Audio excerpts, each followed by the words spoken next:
Hello, everybody. Welcome to the stream. Thanks for being here. I appreciate each and every one of you. It's time for some 7 Days to Die. Hope you guys have been having a fantastic weekend. I haven't been having a great day. I've been rocking stuff big time behind the scenes. Boy, am I awesome at working hard. Not overall awesome, but just working hard.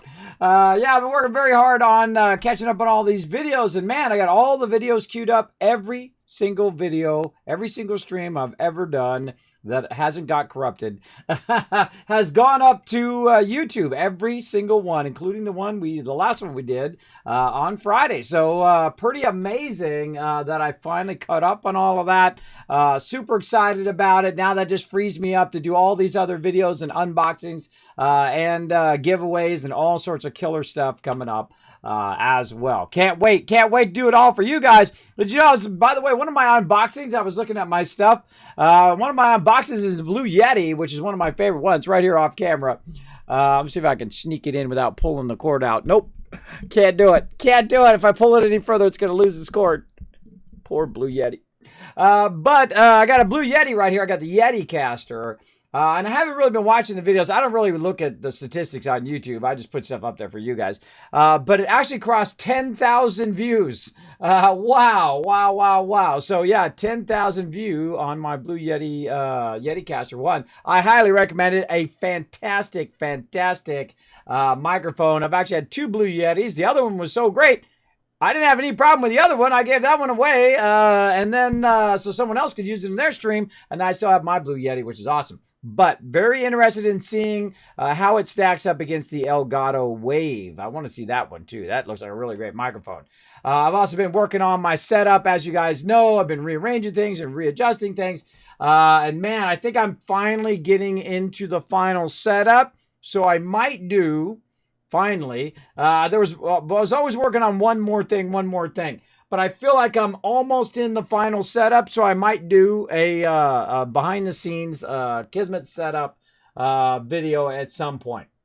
I don't know. We'll see. There's no promises in this stream because I only have so many minutes in the day. I got a lot of videos to finish, a lot of things that I really want to do to push forward the stream. But one of the things I do want to do is say hello to all of you guys. This is about an awesome transition there. Let's say hello to all of you guys here in the stream. I appreciate everybody comes in, whether you're lurking, giving that lurker love like that's Mr. Non You is doing. We got Anon coming in with the Kismet Wave. Hey, Anon, always great to see you, man.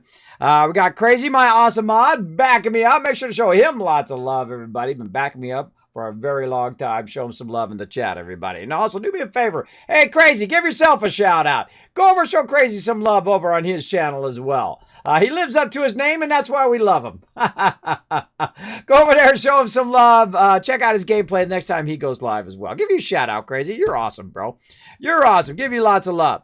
Jackson Wolf coming in as well. Hello, Jackson Wolf. Thanks for hanging out. The awesome Amethyst Laney always hanging out as well. I was just talking to Amethyst Laney in the Discord over there. No reset till Brooklyn. If you guys know that reference, put a 1 in the chat if you know that reference. No reset till Brooklyn. Nikki coming in saying hello. Hello, Nikki. Good to see you, man. Thanks for coming in. Ozzy, hey Ozzy, how you doing, man? I was enjoying your gameplay earlier. Ozzy, also part of one of my streamer pals. Happy you're streaming, Kismet. Thank you for the support on my stream. You're welcome, man. I remember when I first started, and man, just 1 or 2 people coming to my stream, showing some love, would change my entire day. Now, I stream because of my health.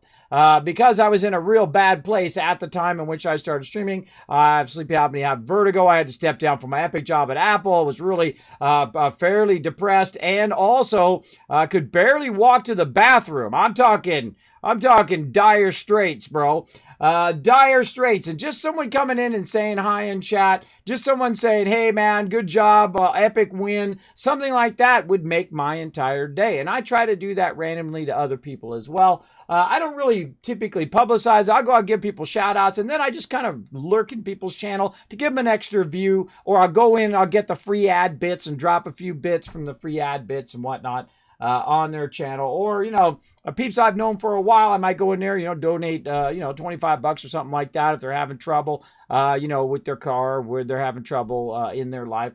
Maybe give them a little extra love, that kind of thing. So, I appreciate you coming in and being a streamer pal of mine. Hopefully your stream goes on to be amazing, and maybe one day you'll come back and you'll say hi. That's it. That's all required. You come back when you're at the top of Twitch one day. You got 10, 30, 100,000 people in your channel. Just come back and say, "Hey, Kismet," and I'll be like, "Hey, Ozzy." That's all I require. I require nothing else. There you go. Just keep the Kismet love train going to someone else. You don't have to bring it back to me. It's okay. I greatly appreciate it, though, when people do. I'm not saying I don't enjoy it, but feel free to pass it forward to someone else, and one day maybe you'll be in the position to do the same, and then pay the love to someone else, and so on and so forth. It'll just keep on going.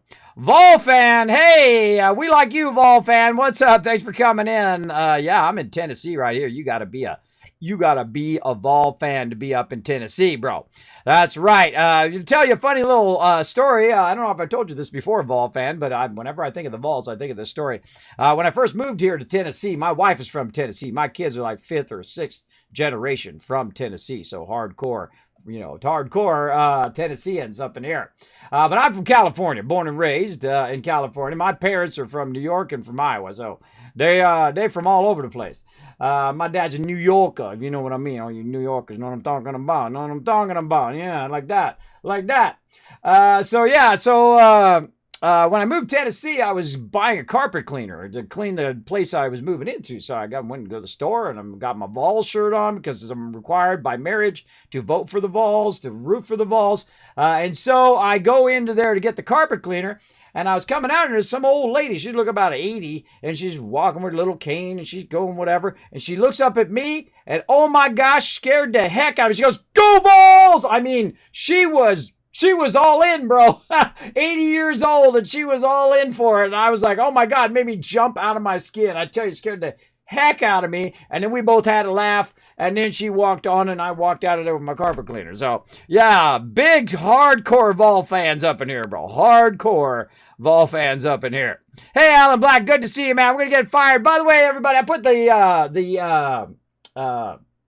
the code in there already. So you guys can just go ahead and jump in while I'm talking to the chat. Feel free to grab that password and jump in into the game. I guess I could jump into the game too. So just sitting here talking. There we go. Jumping in. Let's do it. Oh yeah, lots of ones know what I'm talking about. That's a great song, by the way. No Sleep Till Brooklyn. Just a couple people in chat changed everything, really. Yeah, it does. It really does. And sometimes what I would do is a good thing, a good tip for all you streamers out there is to practice your craft. Whatever it is you do, you want to practice at it. One of the things, if you are a streamer, is just talk to your bot. Just like talk to your bot and, do your thing, whatever your thing is, right? And mine is talking about game mechanics or laughing or chatting with chat and that kind of thing, bringing little moments of joy here in the stream. And that's what I love to do. So I would practice that even when there would be nobody in the stream. I just talk to my bot while I'm doing it. It's a good way to practice. Good way to get over if you're somewhat introverted, like I am. I'm kind of a recovering introvert, where it actually takes me effort to get into a conversation with people and to do all of that. But here's the thing: if you're an introvert, being a streamer is awesome because it really lets you shine and be who you are without that social anxiety that some people have. I don't have it anymore. When I was young, I did. But I don't have it anymore. I go around and talk to anybody because I don't care because I'm old. I can just do anything and talk to anybody because there's a point in your life where you just go, man, that was a waste of my time to be so worried about walking up and talking to people, what people think about me and all of that stuff. You get past all of that, and once you get past that, woo, you're smooth sailing, baby. Smooth sailing. You can just talk about anything, talk about whatever you want. Right? Just be respectful to people. What they do is on them, which I do is on me, right? That's the way I go. For sure. Yeah, just a good few people, it makes a huge difference. Yeah, and the same thing, by the way, applies to guilds, by the way. I would rather have a small guild of like 10, 30 peeps who are rock solid, who are not drama queens, who are always looking out for each other, than have a guild in any other size, right? But I just been lucky that I have a crazy amount of members who are also amazingly awesome at the same time. That's a very hard thing to do. Us Vol fans are crazy about our football, but we have sucked lately. Well, you know what? You have a good season sometimes. You're still working your way up in the season. You know what I mean? You're still getting your footing. You know, sometimes, especially when you switch coaches, or especially some seasons are up and down. That's the way it is with really any sports. I actually watch more baseball than I watch football, but I do watch Vols from time to time. I was actually a Dairy Queen. This is how hardcore. Just speaking, we're going to talk a little football, though I very rarely talk sports, because otherwise it's like it descends into your team sucks and this team sucks. That's why I usually don't talk about sports, is I had to add that rule, because people come in and start saying, oh, your team sucks and that team sucks. Don't do that in the chat. Be respectful. But I was in Dairy Queen, and I was getting some stuff for my kids, right? Some ice cream for my kids. And the person in front of us was watching the game, and the person behind us was watching the game. They were watching on their phone while they were sitting in this massively long line at Dairy Queen. That's how hardcore the Vol fans are, man. They wanted to see the kickoff. It's pretty funny. Pretty funny. Very good in basketball. Yeah, man, basketball, man. The ladies' Vols basketball is just like beastly, like epic level. Now, see, my home team is the Angels, California Angels, or the Arrowhead Pond Angels, whatever they call them now. And of course, you got the Lakers, you got the Dodgers, and Dodgers and who else? The Raiders, I think, is the other one. Yeah, Raiders from California. But hey, I don't watch all of those. I got other things to do. But every now and again, and I'm not like a sports almanac, right? I can't tell you with the stats in 1973 on, the fourth pitch of the ninth inning of the fourth thing in the ninth. I don't remember none of that. I can barely remember what I'm doing right now. So let's keep it going, everybody. Let's keep it going. I live in Massachusetts, so I like the Pats. Well, there you go, Nikki. Yeah, hey, you like what you like, man. They're in Vegas now. Oh, they went to Vegas. That's right. I remember somebody telling me that. That's right. Raiders went to Vegas. Well, hey, I think they got a big sports thing. They bought them a huge, now I remember that. They bought them a huge sports dome, didn't they? Pretty amazing. Yeah, see, I really watch sports like when it's a real even team. I like to watch that. When it's just a blowout, I don't typically watch those. And I don't watch like endless hours of sports. I typically watch like the Super Bowl, or I watch the World Series probably most often. I watch the Super Bowl for the commercials, and I watch the World Series for the actual game. That's typically how I watch sports. But I don't mind sports. I don't mind it at all. In fact, I prefer to play sports than I do to typically watch it as much. I enjoy playing it. Basketball is always fun. Played that when I was a kid. I was not good at it. I was very short as a kid. I was 5'1" when I was a kid, and then I grew to 5'9", which is the average size of a man, which is good. But everything's made for me. Cars, clothes, earphones, everything is made for my size. And you know what? When you're short for a good portion of your life, you'll take it, bro. You'll take it every day of the week. And you're supposed to be the exact size that you are. You are the exact right size for you. That's right. That's the way I look at it. There we go. Well, home teams, the Lions for the win. I will have to see us win them all. There you go. Heading out for a late one. Thank you for the support on my stream. I have an epic stream. You too, Ozzy. You have a great night, man. I know you're in a different time zone. You got to get some rest. You take it easy. There you go. Follow some PGA. I watch some PGA from time to time. I actually met, what is his name? The guy was La Victoria. The guy, what was that? La Victoria picante sauce. The salsa. You put on your chips. What is that guy's name?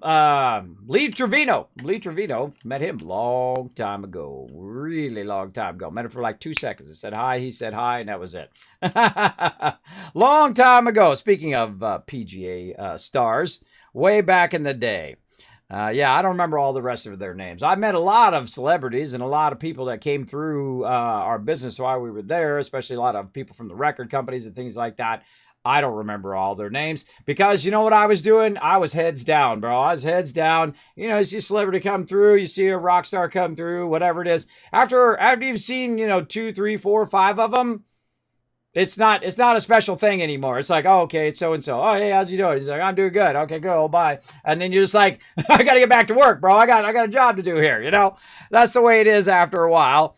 They put their pants on just like everybody else, one leg at a time. They tie the shoes just like everybody else. They're just regular people, right? Who just happen to be famous and wealthy and all of that.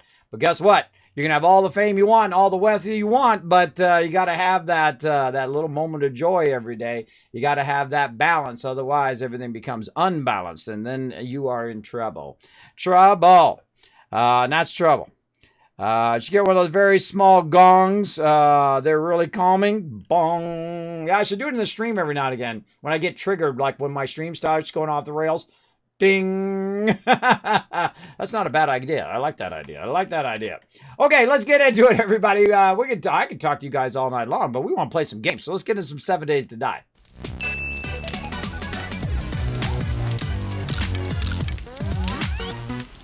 All right, let me get in party with my crew. Now, you guys can come and join me, by the way, on the Mega server. That's right, you can join me on some 7 Days to Die. We're going to get into it tonight. Now, it's going to be crazy because we got this sucker set on insane mode. That's right, insane mode. We're going to go to it big time. You can come and join me on the Discord. Feel free to go check out the rules over there about the server rules and all of that. We are going to play, let me go ahead and get my Discord link. There it is.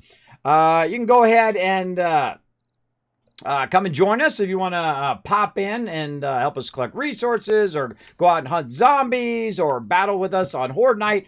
Whatever you feel like doing, feel free to come on in and join us. We got the cage up. That's right, I got the cage finished last time. Awesome. This is called the cage. This is called the Kismet kill box. It is pretty epic. We got anything we got to repair down there? A little bit of something. Oh, look at here. Look who missed something. Wants to come on up in our business up in here. Come on up here. Nope. Yeah, stay down there and die. Even better. I like that idea better. So she come running up. Now, by the way, this actually will trigger. Do we have our camera? Yeah. So this will trigger and go down because we have our camera up there through the bars. It actually will see me and trigger that down. Now, if I don't want that to come up there, like you can also turn this off automatically, by the way, at nighttime. I'm going to go ahead and turn the switch off. If I turn the switch off, then the drawbridge doesn't automatically activate. Now, this is our base, and as you can see, it is pretty epic. One of my favorite bases. Now, of course, this is a whole bunch of people working together to create awesome stuff like this. Now, as you can see down here, we got Anon's beautiful farm. Look at that awesome farm, bro. Really amazing. Probably one of my favorite farms we've done. Encased underneath our bulletproof glass here inside the Kismet kill box. Let's go down and take a look. Here we go. Yes. So what we did is we restored this entire base from an existing point of interest, aka POI, right here. So we restored the whole thing. It was a burnt down house, and we went in and fixed in the inside and then also the outside, and we upgraded the entire thing to cement. So it's actually a cement bunker. It doesn't look like it. It looks like it's wood and stone, but it's actually cement underneath there. And then we came back later and we painted it up to look like a regular house. My favorite is the balcony here, the front porch. I think that turned out amazing with the overhang up here. We've also got some automatic doors right here. If I just stand here, the thing will open it up for me. We've got some shutters, and inside there you can see our epic base. Now let's go ahead and run outside so you guys can get an aerial view, or what? You know what I might do? I might just go ahead and fly up above. Let's go ahead and run up there. Let's go ahead and look at the backside here. Awesome, awesome. Look at this awesome farm going in here. So we're going to go up above. And we'll go for a little fly around. We'll take a little night side view of the base. I do like to give a tour every now and again for the peeps who haven't seen the base in a little while. Let's go ahead and just throw this right up in here. Now, see, I put that right up there, and then I go ahead and refuel it. And you got to have some skill to get out of here.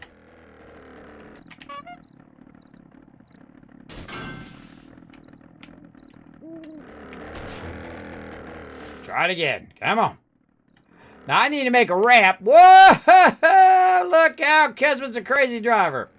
I need to make a ramp so it's easier to get out of there. That's one of the things we're going to work on today. But look at that. Look how huge, humongous that thing is. Look how beautiful. The Kismet kill box in full effect. Let's go fly around. Take a closer look at her. I get back into flying. I'm getting rusty. I'm getting rusty. All right, here we go. So around the outside, you can see here, we've got lots of spikes, and those spikes are our main defense. You can see we built a cement pad around it. We've got at the lower level, which is the actual kill box itself, and whatnot. Yeah, in a bit crazy. I'm going to go ahead and do a tour first. As we go around, so we have that, and then we have our lower level, which is our actual kill box. So if they do breach the outer part here, I'll go ahead and just land. If they do breach the outer part of the base, they will try to make their way through the bomb wall. Now, the bomb wall is one of my more genius ideas right here, this thing right here. So it protects against when the demolition guys come running up and they blow up against that wall. They're blowing up against the outer part of the wall instead of the inner part of the base. So you want to have a good offset. Now, usually on insane mode, I put five layers of that in there, and I've actually seen them breach all 5 layers. That's how hairy it gets when you get to a higher game stage. Now, the highest game stage that I've been to in the new Alpha 18, and now going to try to do even more in Alpha 19, is 700. Now, the maximum game stage is 800, and that's when it unleashes hell, if you know what I mean. A little gladiator reference there. So, yeah, we're at game stage 200, so it's going to be pretty crazy, especially everybody's really high game stage. Now, it averages your game stage of everybody in there. So it's going to be pretty insane on Epic Night. Now, we actually have it on insane mode. It's also set to 5,000 respawn days, so nothing respawns basically normally. And then also 64 zombies per person spawn on Horde Night. A total of 320 zombies can be on the screen at the same time, and an additional 200 animals as well. So thus why we need an epic base. Now, I love the base building in this game. It's my favorite thing to do. I absolutely love building and iterating on previous bases that I've done. Now, in the upper level, of course, that's where you stand, shoot off your rockets and all that kind of stuff. And then we have the cage. All these bars you see at the very top there, that is to protect my peeps when they're up above. So when animals come or birds come in and they're trying to land on your head or trying to kill you, you can go ahead and hide in there. And I'm going to go ahead and go right down into here. There we go. Very nice. Right down in here, and this is our kind of landing area back here, but I do need a launch area for people to use their vehicle and launch, and I'll build it on that side out of glass here in just a bit. Now, this is the cage. You run into the cage here, and you go ahead and fight the baddies from up here. You can shoot off some rockets and whatnot. These are called lean outs. I have lean outs so people can lean out, throw some grenades. They can shoot off their rockets. They can throw some mollies, whatever they need to do.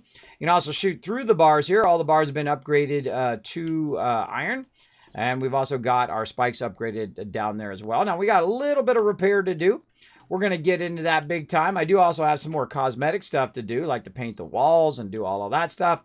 As well as we want to extend our tree farm up here. We're going to extend the tree farm over the top here. Also, it's going to act as a landing area. So if the people don't want to land down here, they can just land on the top of the base up there as well. So we're going to be definitely extending that out today. We're going to be working mostly on the tree farm so that we can go ahead and plant our trees and then recover some of our wood that we're using up each and every time.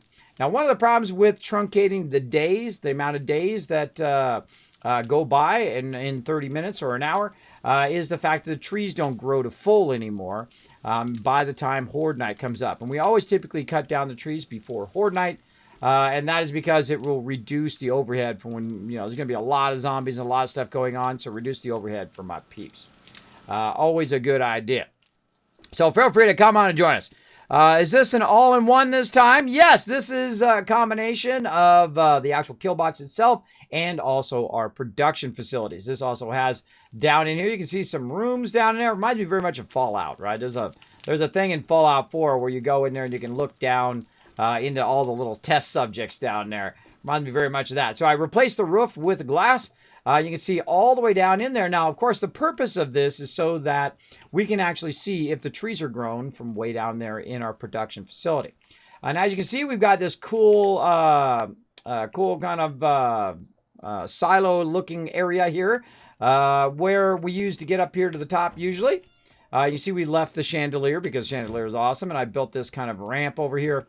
and whatnot for us to come up here. Now, again, this is all concrete, but I've painted it to look like wood, like it's original. And then I've gone in and I've painted in some lines, which are the walkways. The yellow walkways are typically walkways from one place to another. And, of course, you have our doorways. And then, of course, they're triggered by the trigger plate right there. Very nice. And, of course, purple areas are construction. So that's where we're constructing stuff using our forges and so on. We got a bunch of workbenches back there, chemistry benches, all sorts of fun stuff fired up. Now, my job is the quartermaster. That's where I take care of all this stuff and let this stuff run. We've already got a bunch of clay going in each of those. Very nice. This is looking good. Got that running. That's looking good. How are we looking here? Looking good there. And up here, looking good. So I'm looking at the fuel. I'm looking at how much is melting down. I don't necessarily have to run it out. The only time you got to run it out is when it's maxed out and you're in a hurry for it. I'm not really in a hurry for any of this stuff right now. We're pretty well off on everything we're doing. We're doing a bit of clay and some bronze there, looking good, or brass. Doing good on lead. That's still working away. We've got a bunch of brass melting down into there. We can probably queue up some more brass casings over here. Very nice. And then I turn these ones off because we don't really need more bulletproof glass. So we'll turn those off. And our stone is melting down nicely. I'm just making sure that it has enough stone in there, it has enough room to run that out, and that it has enough fuel. Now that one needs a little bit of fuel. Yeah, it looks like all of these need a bit of fuel. We'll come back and work a bit on our stone forges here after I kind of clear out all this stuff. Now, stone forges are one of those things that you just set it and forget it, right? You want to queue it up so it leaves, so it runs for a very, very long time. So I'm going to go ahead and put this in here, and then I'm going to press this button over here twice. And what it's going to do is fill that stack and then put everything else that's already in this box in the box. So it'll put all the stone in there, all the sand, and then all the cement here. Now I'm going to go ahead and grab a bunch of stone out of here so I can use that. We're going to go ahead and check our wood supply up here. Whoa, mama, we got lots of wood. We are styling. So we're going to go ahead and do that. Let's go ahead and break this down into different segments. There we go. Let's go ahead and put 750 in there. And then we want to probably max this out so we can just kind of let it run for a real long time. A little bit there. And this is typically what I do most, and that is to work the forges. I love working the forges. It's really fun to just get that all optimized and running. And then when you get to a certain point in the game, you just kind of let this stuff run for hours on end. You don't want to be micromanaging this too much in the later game because you should be doing other stuff like making ammo and things like that, which is something I'm going to get into. I'm going to check my ammo supply, see how we're looking for Horde Night. In just a bit. Let's get that up there. Get that in there. There we go. Seems like it needs a simple 1 block deep moat for appearances and effect. I know, huh? I know we could put a moat in. I find a moat very ineffective in 7 Days to Die, but maybe in the future. I don't know. I've tried trenches. I've tried moats. I've tried cement things where they fall in there, and I've done the blade traps. Those are actually fairly effective. Unless you get a really strong feral in there. You get a strong feral in there and it starts breaking all your stuff. So watch out for that. But overall, those are great options to use for sure. Now, I prefer the kill box, obviously, because it is fairly easy to build and is incredibly effective at what it does. Now, watch this. Just press this button twice. Boom. Puts all the stuff in there for me. Man, I love that function.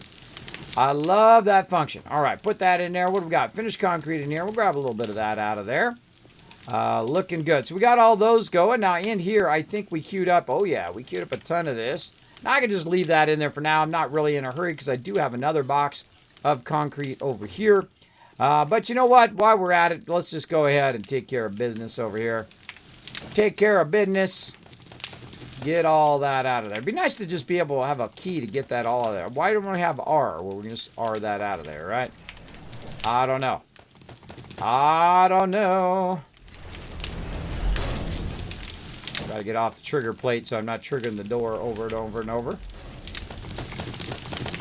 It's actually pretty rock solid, pretty responsive. This is a new update, 19.2 experimental.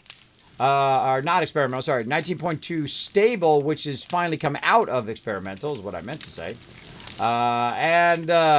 Liking it, pretty rock solid so far. I'm not seeing the flashing I was seeing before, like when I got real close. My stuff was flashing. That's looking better. I feel like it's very responsive. The door seems to be more responsive. A little bit of lag there. Yeah, see that little bit of lag? That's from the door. Has a tendency to lag a bit. There we go. Yeah. I want something with a smaller footprint that packs a lot of power. Hey kids, why do you never use traps aside from turrets? Because they're so easily destroyed. I typically love blade traps before they added demolition. When they added demolition, it made it where they are useless most of the time. Unless you're doing a fall through. I would say that would probably be the best scenario. If you're doing a fall through blade trap, which means that they're coming in, you're in the middle, and they're falling down in, and you've got the blade traps on their way down. So it's cutting them up as they're going down. Other than that, if those bombers get anywhere close to those things, they're going to blow them up. That's one of the first things that I tried using my blade trap thing. Demolition came up, boom, blew them up in 3 seconds. All 4 of them gone, just like that. That's a lot of resources to waste on an insta-destroy, right? I don't like to waste the materials because there's a lot of peeps working together, collecting those materials, doing that. So I don't really want to waste it. Don't want to waste it. All right, so we got that going. What are we doing? We're going to try to push till about day 77. We'll see if we make it. Let's go ahead and do some stream renders, though. Let's fire that up while we're at it. Let me get all this stuff squared away over here. Let's do it. All right, let's check the store first. What do we got? We got some scrolls. All right, let's take it. We'll get it. Yes, we'll take it. Anything that's not maxed, we will take it all. Oof, Grand Healer. Oh, 51 scrolls away from getting Norbert to maximum. Awesome. Let's see. What do we got? Some chests there. A mystery there. Oof, all these are mysteries at the end. Yikes. Yikes. Let's go tower. I feel like doing a tower today. We got our tower. They got their tower. All right, this is our tower. That's their tower. I'm going to go ahead and get Norbert in here to heal you guys. I feel like we'll set him back just a little bit. All right, so we got to get their tower. So we got to put our units all up in here. Like this. We'll go ahead and throw some support behind that T-wall. And then we also need a little bit of help over here. Maybe some melee. Maybe a little tank action on this side to protect against this stuff coming in, taking out our tower while we push on their tower. Let's see if it works out. Go ahead and join us, everybody. Follow that link right there in the chat. We've been playing some stream renders all night long. Getting you guys some more loot. I hope you guys enjoyed that massive amount of hours of me running battle in the last event. We hit our all-time high amount of units. 360 units placed. Pretty epic. Pretty epic. So feel free to come in and join us for some epicness there.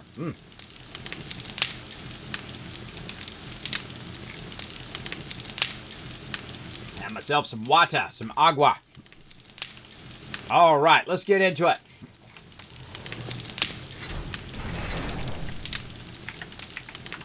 All right, see how effective using the chat is? It's very, very effective. On my way. Let's see. I've got to get in with my peeps, too. I forgot to get in with my peeps. There you go, bro. I forgot. I forget sometimes. I get all wrapped up. I forgot to get in here. How you doing, Alan? I'm doing good. Thank you for opening. No problem. I was talking about the thing. I forgot to turn back on. I was talking about it.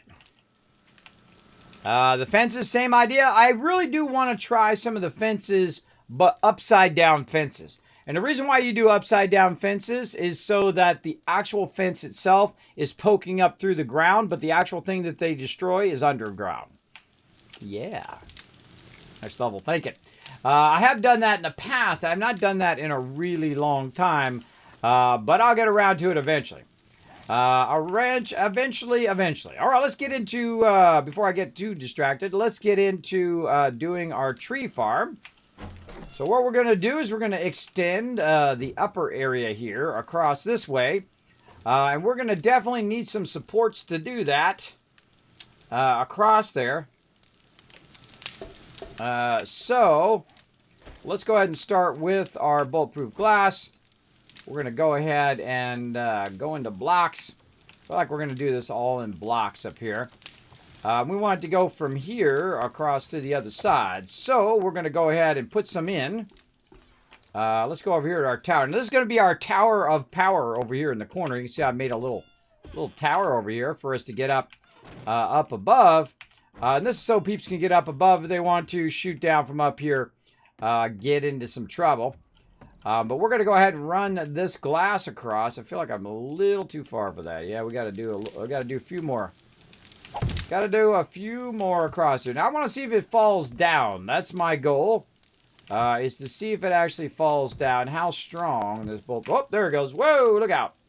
All right, so this game actually does have physics, as you can see, and will fall down if you go too far in any one given direction. Now, here's the trick about this, is if you can find out what level this is, you can actually match that level on the other side. So we go ahead and say, all right, let's use some frames, because I much prefer to use some frames while you're testing. You can go out a certain distance. Let's say to there. Then we go up on top and we try to match the other side. So you try to start from this side working this way and this side working that way. And sometimes you can get away with longer spans of items next to each other. Now that's actually pretty high up. All right, that's pretty high up right into here. So this is going to be our spot right there. So let's go ahead and I kind of feel like we should probably take that bar out as a support. So let's go ahead and take this one out as a support.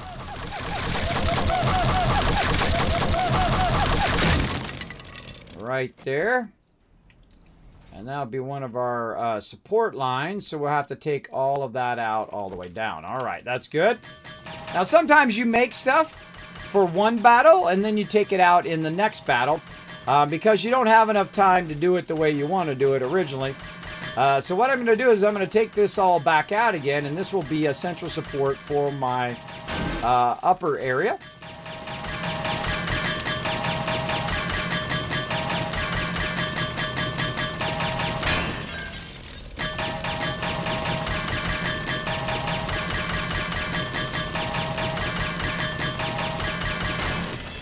All right, there we go. So we're going to go ahead and put another block right there, and then just going to go ahead and bring this straight up into here, and we'll match it up with that. So we're going to go ahead and do this, and then you want to add it from this side. Now this is really tricky, by the way. This takes a little bit of practice to get right on the edge there so that you can push it forward. I wish it was more like Satisfactory, where you could just, you know, get on the edge of it within the first kind of, say, 1/8 of an inch on that edge, and then it would just know that you wanted to go forward. That would be awesome. That's what I love about Satisfactory. They got a new update coming for Satisfactory soon, too, which is going to be pretty cool. Can't wait to try that. That's going to be coming out on Experimental on October 27th. We might switch over to the Experimental mode and try out all that new stuff. Hopefully we're at that point when we're doing our new playthrough. So there we go. So notice how it worked that time now. Now also I'm using rebar frames, so those are a bit stronger as well. But that's just telling me a bit of my support. Uh-oh.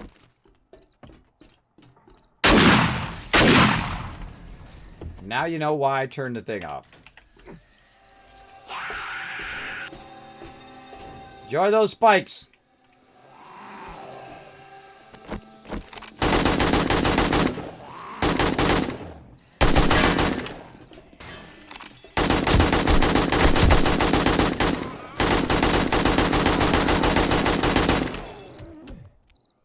Get wrecked. Now you know why I turned that off. Because they do sneak up on me while I'm in here working. Because I very rarely am watching mobs. I'm mostly working on the base. So we really want to go in and work on our support. Now, as you can see, I actually did a double support. Now, why did I do a double support? Because this support here goes all the way down. And it may look like there's a gap there, but there's really not. There's actually a block there that's basically just a pole. And then it does go down all the way into the ground. So this actually is our better support option than the other one. But what I'm going to do is I'm going to do a double support so that we have a nice strong dealio over there. Again, if you have a nice enough base, you don't have to be worried about those mobs every 5 seconds. Though they will eventually break their way through your defenses if enough of them come in. So you need to be watching out for that. Look at all this random stuff I got. Wow, look at all this bulletproof glass. All right, let's go ahead and stack up what we got. Let's max out that. So let's go ahead and put, what do we got? We got our forged iron in there. What am I looking for? I'm looking for my nail gun. That's what I'm looking for. Nail gun. How's my water and food? Wow, they're actually okay. They're actually not too bad. Man, I got a lot of stuff in here I really need to put away. I guess we can get this out. Do we got any spikes in here? We can put this vehicle away. Do we got any spikes hiding up here in the box? Let's take a look.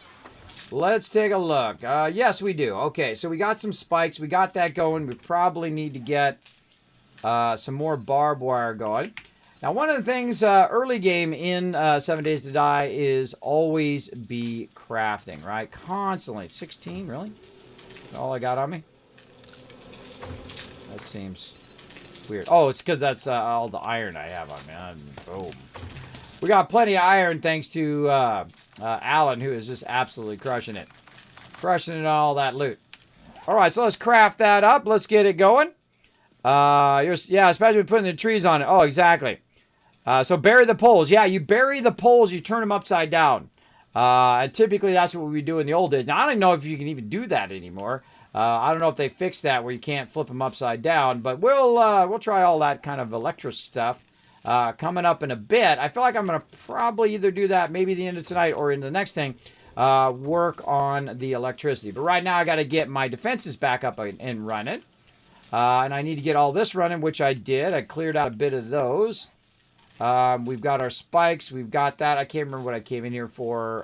My nail gun and some cement, which we've got. Now, every now and again, you want to go over here. Now, this is why I love the kill box, is because it's really open.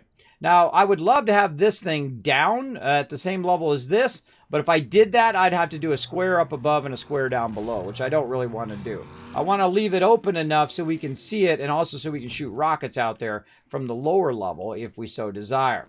And see, the mobs are just going to keep coming in and coming in. No big deal if they are. And he's running out there. I'm going to turn switch off. You just go ahead and let me know when you come back in. Don't do that. All right. So he's out there having some fun, doing his thing, and I'm nice and safe here in the base for now. And I'm going to go ahead and keep working on this. Oops, I should have upgraded that one underneath. It's my bad. My bad. When you screw up, you just say my bad and you go and fix it, everybody. That's the best way. I forgot to upgrade that one. There we go. All right. No problem. Then we're going to go ahead and just keep on upgrading all the way up. Like so. Very nice. And then that's going to actually be out of cement. The reason why is that's going to add to the stability of our items up here. Now, if I take this out, that's going to fall. Right? So we also need to add to the stability on this side over here. So I feel like we're going to go ahead and put another support right over here in the corner.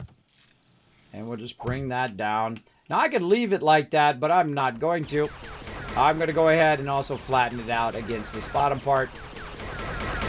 Add a little stability on this side as well. Now, that's actually cement block, as you can see. Take a little bit to take that out. We're just going to go ahead, square that out. And nice square column. Now, we could have made it round. We could have made it skinny. We could have made it as just a pole.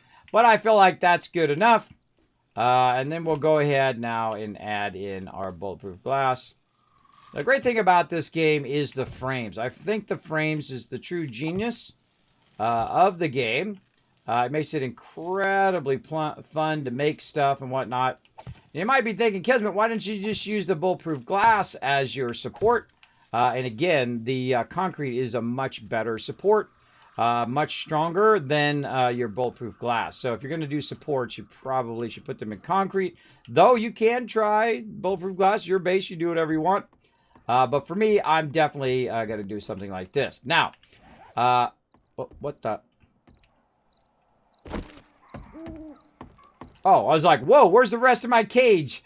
That totally threw me off, everybody. That's right, I raised this up a little bit when you're standing up here. I was like, whoa, where's the rest of the cage? The rest of the cage is down below because I'm up on top of the cage, not in the cage. That just totally threw me off, everybody. Big time. All right, we're going to also put a ladder in here. I was just going to make a ladder, and that just like, whoa. I just like made my brain just like, whoa. The wonders of sleep apnea, everybody. The wonders of your brain being all messed up like that. All right, let's go ahead and put a ladder in there. And that's going to allow us to just get up here on the top and work away with our deal here. Now, what is the kind of central guideline to go by when you're using supports?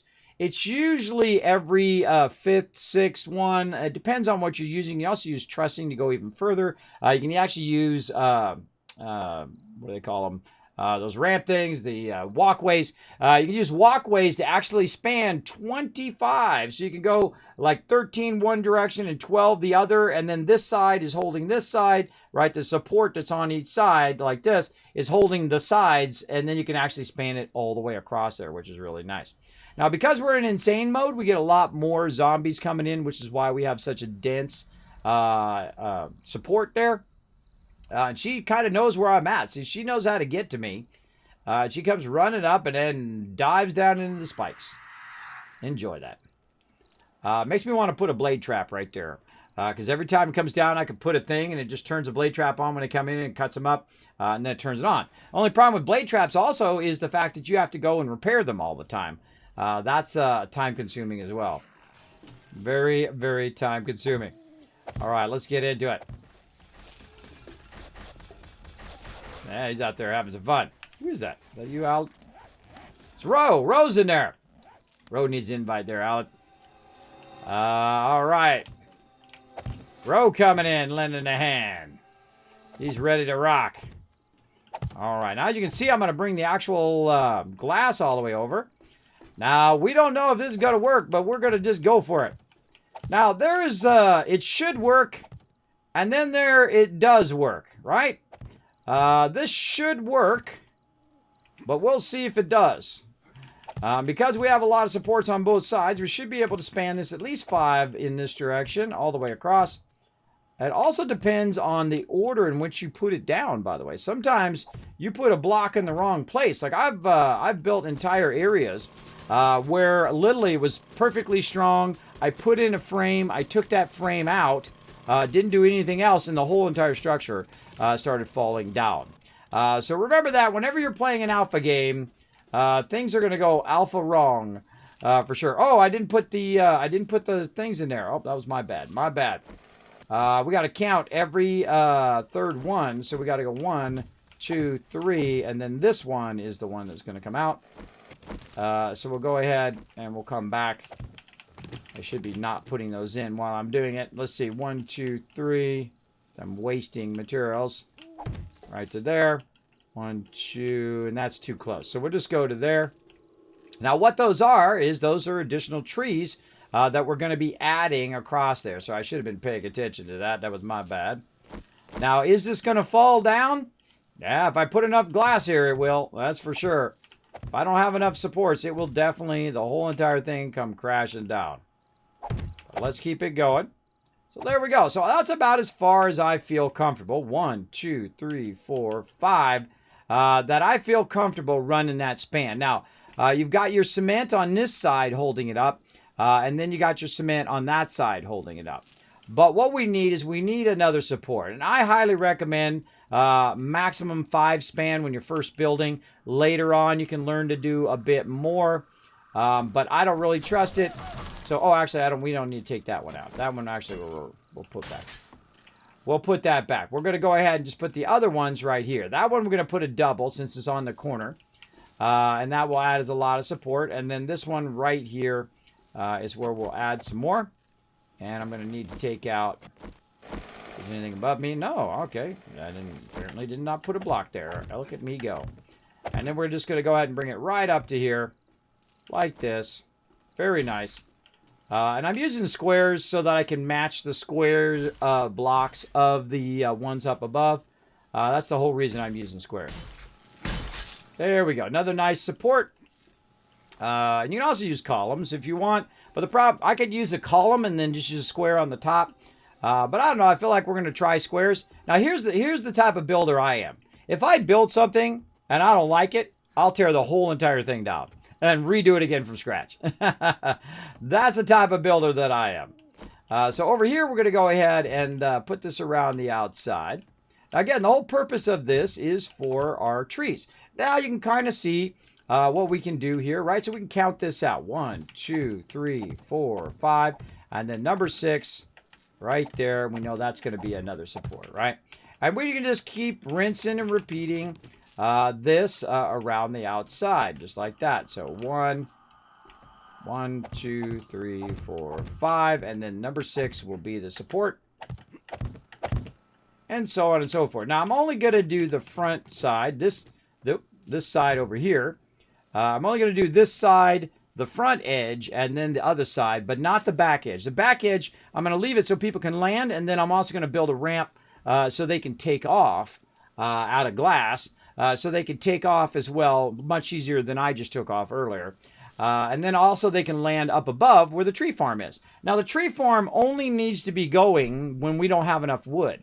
Like right now, we have plenty of wood, so there's no real reason to be running our tree farm up there. But we want to go ahead and get it going anyway. Oh, this one needs one more block over here. This is 2 higher than the thing. So you want to think about, okay, this is, that's a block. It's 2 higher than our bars. That'll remind us of that. And then once again, 1, 2, 3, 4, 5, and then number 6. And then we want to kind of evaluate where we're at. There's 2 higher. Are we in the corner? Do we want to put a corner one in? Because we're pretty close to the corner, because we could go without a corner if we want. And just go ahead and do it. Now, we also got to watch out that we're not blocking our entrance and exits, right? You can see I've got them painted right here in yellow. And I've also got the bars painted too. So it's very easy to turn around and know, okay, that's an exit. This is an exit. This yellow's our walkway. Purple's like a battle zone up here, or blue's a battle zone, I mean. And then when you're running along, you can see very easy where your exits and entrances are. And I had this genius idea today, by the way, everybody. The way I use color in here, I could be doing the same thing in Satisfactory. And I'm going to try this out on Monday, where I color code all the nodes to a certain color based on what type of node: coarse, normal, or pure. And I'm going to try that in my next playthrough that I'm doing right now, and color code the lines. So that's going to tell me if I forget what the lines are. Now, of course, I could write it down. That would be way easier. But I'm going to color code the stuff based on its speed of the original mining extractor, which is going to be pretty fun. So we'll try that. We'll see how that is. It's going to be a lot of coloring work, but it'll be definitely fun. And I typically have a coloring scheme in each and every game I play. I just make it up. There is no set coloring scheme. It's not like you get a color book that tells you what to do it with. Right there. So there we go. Some nice support. So I don't think we need a corner one. I think we could do without the corner. So let's just count the corner as number 6, and then we'll count 5 more. 1, 2, 3, 4, 5. See, that's not going to work. It's going to be right over our thing. So we'll just go ahead, and it doesn't have to be perfectly symmetrical, everybody. I could make it perfectly symmetrical. I go in, measure all this, take those back down, remeasure all that if I want, but I'm not going to. It's okay if it's not symmetrical. When you're working in the game, it's okay to be a little off symmetry. 1, 2, 3, 4, 5, and then this one is number 6. Now, why is that? I find too much symmetry to be very dull. I feel like it's actually harder to build non-symmetrical and make stuff interesting, right? That I really like. 1, 2, 3, 4. That's 5. And this would be support number 6. Like that. Very nice. Go ahead and put that in like that. So I'm just going to rinse and repeat here, just over and over. 1, 3, 4, 5. I'm always counting in my head when I'm playing this game, or at least a lot of the time, especially when I'm building. Always counting. Now, another thing you can do is to use the frames and just put as many frames as you need down, and then that will help you count as well. Was that 5 and that's 6? I think it is. 1. That's 6. So we're going to skip. I prefer to err on the side of caution, so I'm going to back up 1 on that one. There we go. Like that. 1, 2, 3, 4, 5, 6. All right. Okay. Now, the smart thing is to go in and put in all your supports first. Now, look at that span that we have to span across there. But that's okay, because on this side, we can go out about 5. On this side, we can go out about 5. And that's really stretching it. That's really, potential cave-in right there. But sometimes you just want to stretch the limits of what you can do, right? What's up, bro? What's up, bro? So sometimes you just want to stretch the limits. So we'll stretch the limits today, see how it goes. Now, this one's a lot closer to the corner. I could probably forego that one, move it a little bit closer, but I think it's fine. Actually, you know what? I will move it over by 1. Just to make it easier to run into that corner if you are in the middle of battle. Right here. See, that'd be a little easier than having that block. Now, this will become another tower over here that I'm going to build. That's going to be for the power, so we can turn the turrets on and off over here. We will get to that. So we want to do the same thing. So we left one there. We'll leave one here. And then this one, we'll go ahead and just count out. 1, 2, 3, 4, 5. And then we'll say right there. Now, it's actually stretching another one because we're not counting this first one. But it should work out just fine. And again, that's kind of your safety, is about 5. Now, if you're working with wood, wood has less tensile strength or the ability to run blocks than concrete does. So you can actually look at the strength of the item by going into the particular item here. And it will tell you your horizontal support, vertical support, overall hit points, and all of that. And it'll tell you a bit about it over here. Click or shift click to select a variant to build with, and so on. You get the general idea. 1, 2, 3, 4, 5. Now, I've built hundreds of bases. I've played this game for thousands of hours.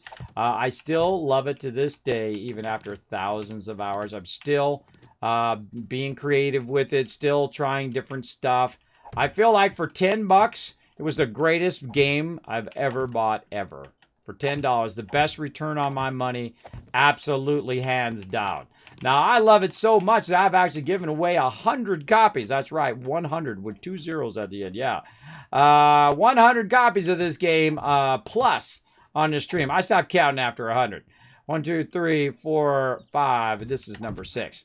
So I know a lot of you got it. So if you want to come join us, we're going to have an epic Horde Night tonight. You're welcome just to pop in, by the way, for Horde Night if you so desire. Grab some loot, gear up your character, even if your character's level 1, and enjoy some epic battle action here in the Kismet kill box. Very, very fun. Hey, Man of Steel Games, how you doing? Thanks for being here. I was getting in build mode there. Let me back up just a little bit here. Or you can upgrade a spot and collapse the base. Reinforce the base fail. Oh, no, let's take a look.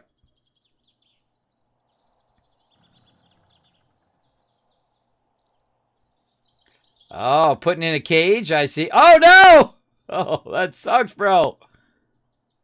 Oh, no! Oh, no, Ro!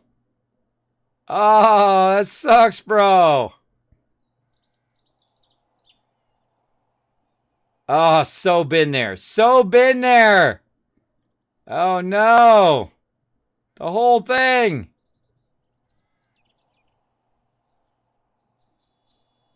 Oh, that sucks, bro.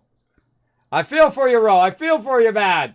Big time. Let's show some love. Oh, I forgot to replay the thing, Alan. Hold on, let me replay it.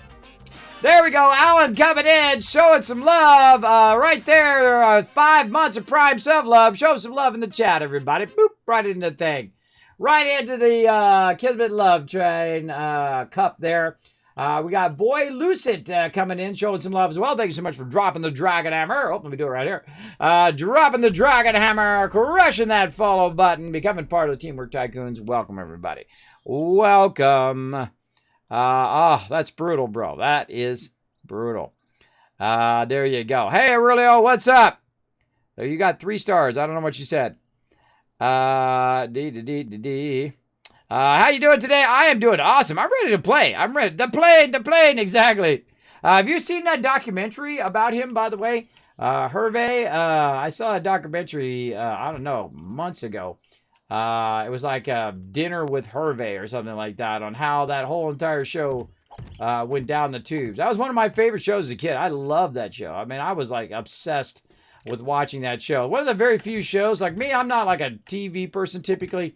I'm not obsessed with, oh, this show's on at this time, I got to make sure I watch it, right? It's more like put it in the VCR, record it.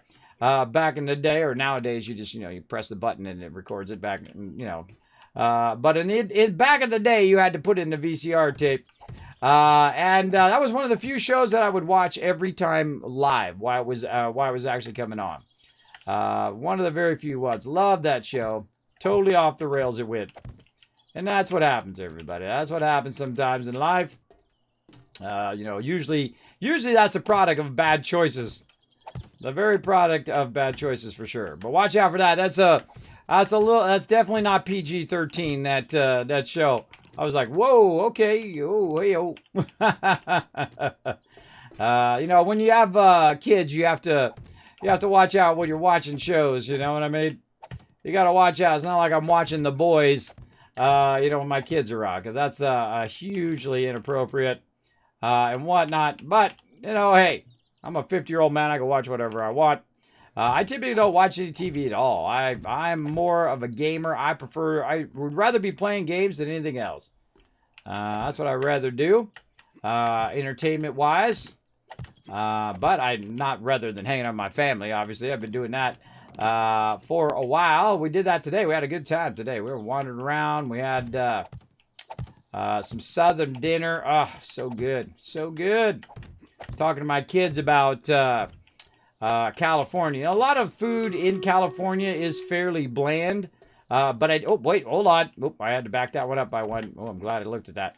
It's fairly bland. And I didn't know it because I was born and raised in California. I don't know the difference. And so I moved here to Tennessee, and holy mackerel, they got the best food ever, bro. They got some incredibly great Southern cooking, bro. And all you Southerners out there, you know what I'm talking about. You don't need to know that. I'm sure your grandma or maybe even your grandpa was the expert cook as well. I am a terrible cook.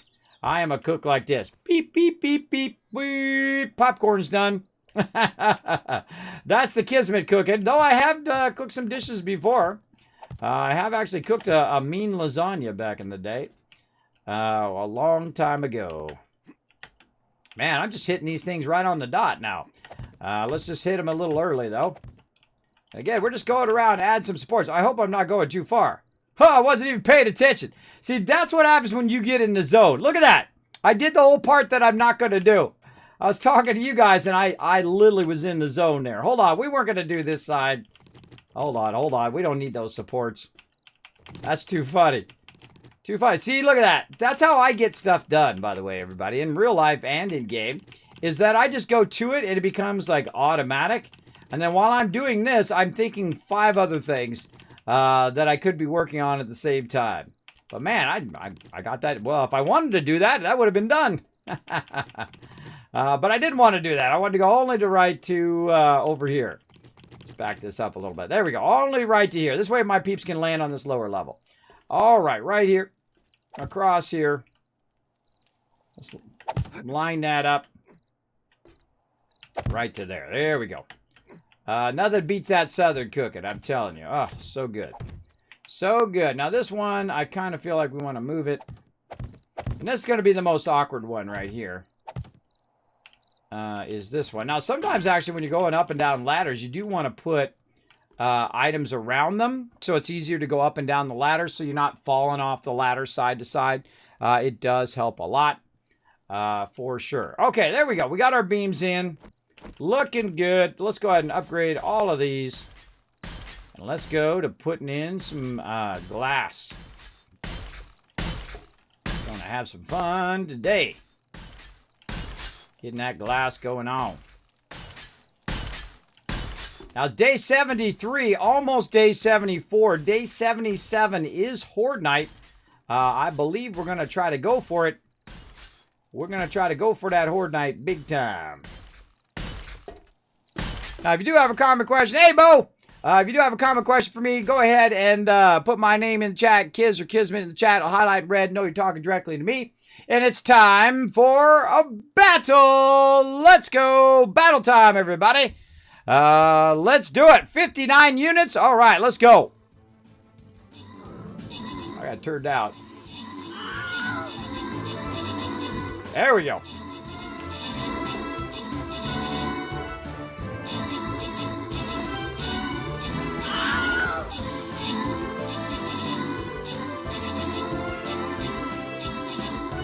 Actually wearing my 7 Days to Die t-shirt. Sent to me by the Fun Pimps themselves. I know, huh? Flexed a little bit in the channel. Thank you to the Fun Pimps for all the love they've showed my stream, by the way. Big love to them. They're absolutely crushing it. All right, there we go. All that stuff nice and upgraded. Looking sharp. I like it. I like it. Now, we're going to repaint this all in to look like brick eventually. But look at that. Isn't that neat? That's so cool, man. When you start putting in all your columns and start putting in all your stuff. Neato, neato. Love it. Oh, you can't see it yet. Hold on, I gotta go back. I'll show you again. Let's see. Grants and rewards. Janet, I get sidetracked all the time, everybody. It's part of my stream. Problem with sleep apnea. Crazy getting some love and Crazy coming in. Whoa, 39 assists, Crazy. Wow, look at you go. With the massive MVP love there, bringing in the beastly numbers there. Let's get into it. What do we do? Centurion. Yeah, let's get him up in here in everybody's business. Feel free to come and join me, everybody. This is an awesome game called Stream Raiders. Super, super fun. You can play for free right there in the chat. You click the link. You can get it on Android. You get it on iOS. You get it on your mobile devices. You get it on your desktop devices. And come and join us. Very, very fun. Once you play, you will be addicted like the rest of us. Very, very fun to play on the side. I'm trying to build up 2 of every unit. Now, see, I'm going to start to go out this way, but then I'm going to go ahead and switch over here. Now, hopefully, this is at the same level. We're going to find out here in just a second when I run this across here. And as we get closer... Oh, it's the one next to that one. And as we get closer, we will see if it's at the same level. So, yeah, that one is not at the same level. Oh, look at that. What happened there? What happened there? Why is this at a different level than this over here? Now, the reason why is because I think I went in and I put an angle down on this side. And that side seems to be up higher. But let's take a look. And this is why you always want to double check before you get too far in, before you run all that glass and then realize you've got it wrong. You definitely want to do this first. Definitely do the testing. I could have done it with frames, but that's telling me that this is way up higher than the other thing. So we got to go take a look. Now, one of the other things I'm going to do is also add an access from down here to the upper level for my peeps and for myself as well. So we go ahead and get up there from over here. In an emergency, we can get up here. Right up here. All right, so this is up in the upper level. Oh, this is starting to fill in now. Let's just go ahead and take these out. I don't think we need these right now. Take them out. I can't see a thing. I can turn my sound back on. I can't see a thing, everybody.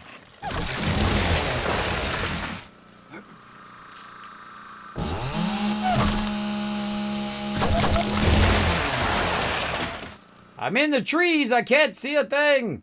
Now, one of the cool things about this tree farm is that we put the ones down that typically after they grow a little bit are not so like this where you can't see what the heck you're doing. I had this idea of putting the trees by the actual farm. And while that's a good idea, if they're already grown, if they're not grown, this is all you see.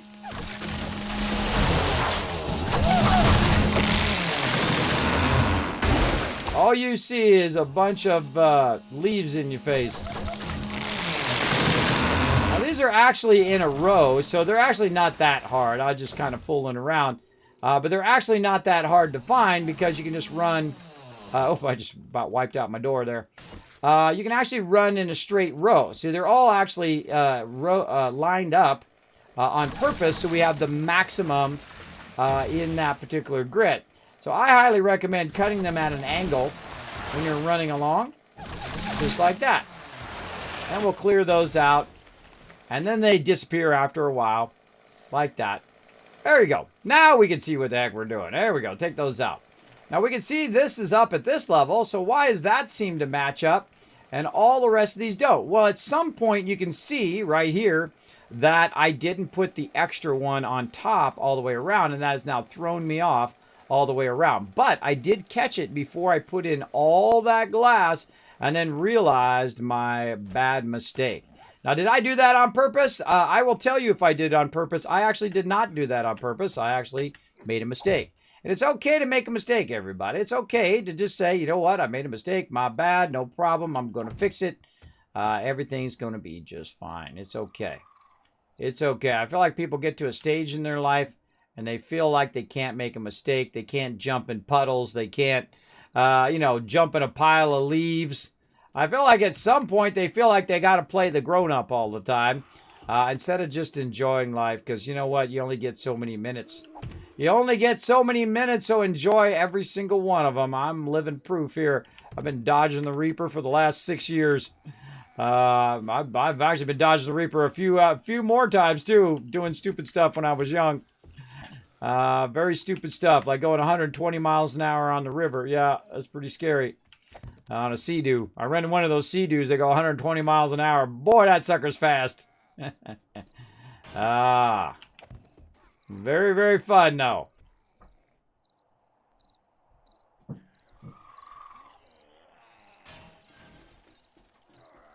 I hear some zombies down there. I wish that was easier. I wish that was way easier, but it's not. So we gotta just suffer. Put that back up. Showing you some of my tricky tricks. Now, see, once you know that's possible, once you know that you can do that, then it gives you the power, right? That power of knowledge that you can go in and make that happen. But it's still tricky. Even to this day, I still have to just kind of find that magic spot. It's usually more toward the center, too, by the way. I find I have better luck with the center of the block and then right on the edge. So say right up from here, and then we hit that edge. And sometimes real touchy. There we go. All right, now this is the correct height for all of our stuff. So let's run around, get that in there. We'll waste a little bit of bulletproof glass, but we'll be fine.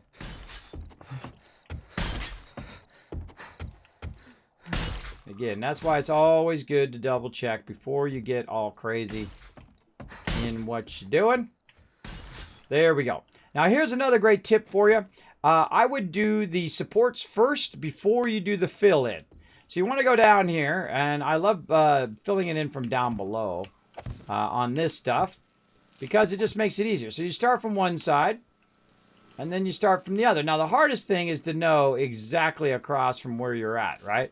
That's fairly difficult, but I've practiced, so I know pretty well where the across is.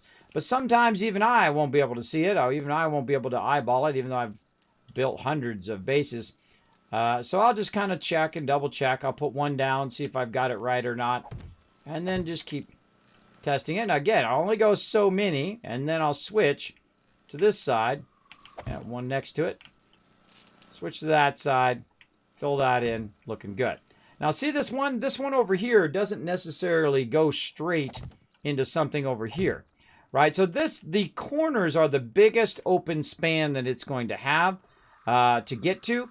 So I would wait on the corners. I would do those later, and I would span across this way first, like this. So you want to go across this side before you start to span out from there. Keep getting in these ladders. Get out of that ladder. There we go. So I just span across there. Then you can span this way. And then opposite direction. And those two side pillars are going to hold that corner up, hopefully. Now, again, what should work doesn't necessarily always work. So keep that in mind. Now, if you do make a mistake, you can actually fix this mistake nice and easy by taking this one out. I got to stand up just a little bit. Got to get up a little bit higher, make myself a little pedestal to stand on. Now, I would not stand under this when it comes down. It can actually crush you. And away it goes. There we go. That's the easy way to take stuff down. Now, I damaged my rebar frame, so I just take the rebar frame out, and I'm good. Okay, so we also know that this is over by 1, too. So we're going to go ahead and span this out again, now that we have the correct level. Right there. Very good. And we know that this one is matching up to the one next to it. Now, I'm not going to go in and take all that out and all of that. I think I'm just going to leave it as is. Looks good. And just work our way around our current building. Bring that out. And there we go. Support now from over there and also using the building. Let's go ahead and backtrack a little bit. Let's go ahead and get this one going. I love building in this game. It's kind of like a cross between Minecraft and Fallout. If you ever played either of those, I think you'll really enjoy this game. It's one of my favorites of all time, and it's not even out of alpha. Not even out of alpha yet. Look at that. There we go. We got that support in. So I always work for the supports. It's really up to you what you want to do, but definitely easier if you do all your supports first. Especially if you're doing one span and then turning around and saying, okay, where's the other side of my span? Right up here. Let's say right there. Be my best guess. Yep, that's right where it is. Boom. Boom. All right, nice. And those are all in. Now this one again, right here, is it going to hit the building? Not sure. Let's go try it and see what happens.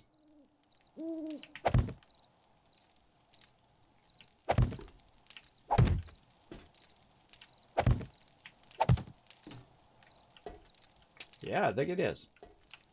Gonna hit it right there. Can't quite get it from right here because I'm a little too far down. So what I'm gonna do is go up. I'm gonna go ahead and do what's called nerd pulling. This is called nerd pulling when you jump on it like in Minecraft. You nerd pull up and you take a look at it. And I'm lined right up. And then this is gonna go forward. Let's see, this is actually down by 1. Yeah, it's actually down by 1. So what I'm going to do is I'm going to actually create a support right there temporarily so that I can find magic spot. It's going to let me. Much harder when you're standing on it. There we go. Find the magic spot that ends up over here. Right there. Right there is good. Okay. And that's our way down. So we'll take this out. We'll take this out. And down we go. Take that out. And now we found where the span was. Go ahead and span out this way. Now remember, again, this is not wood. This is concrete. Which is why this works. If this was wood, this would fall down. Because wood doesn't span as far as concrete does. And that's why I'm using concrete as a support and not glass. Glass is very much weaker in its support. Again, you can go in and you can look at it. You can click on it. Horizontal float 60. And again, we can look at, okay, this is plus 60. It's 120 horizontal support. And this one's only 60 horizontal support. Has 3,000 hit points. This one has 50 hit points, but when you upgrade it, when you fully upgrade it, it actually has 5,000 hit points. So it's actually more than bulletproof glass. And we're going to go ahead and do the corners. Like that. And I hear my headphones going to go out. For sure. I put my unit down. I did. Okay. Sometimes I forget to put down my unit in Stream Raiders. And we'll do all the cross connections and all that stuff. I guess I'll just do this since I'm already going along here. I'll come back and do the other ones on the other side. Let's do that across there. Now this one has a shorter span, so I'm just going to go for it. Right to there. Now, just so you know, the hardest thing to make in the entire game, resources-wise, actually is, or among the hardest things to make, is bulletproof glass. If you're making stuff out of bulletproof glass, you're crushing this game. You're absolutely destroying it, as we are right now. So watch out for that. Oof, that's going to span too far that way. So let's go ahead and go this way. And let's see if this is the one. Right there. Now, if I miss it, it's okay. I'll just run another one.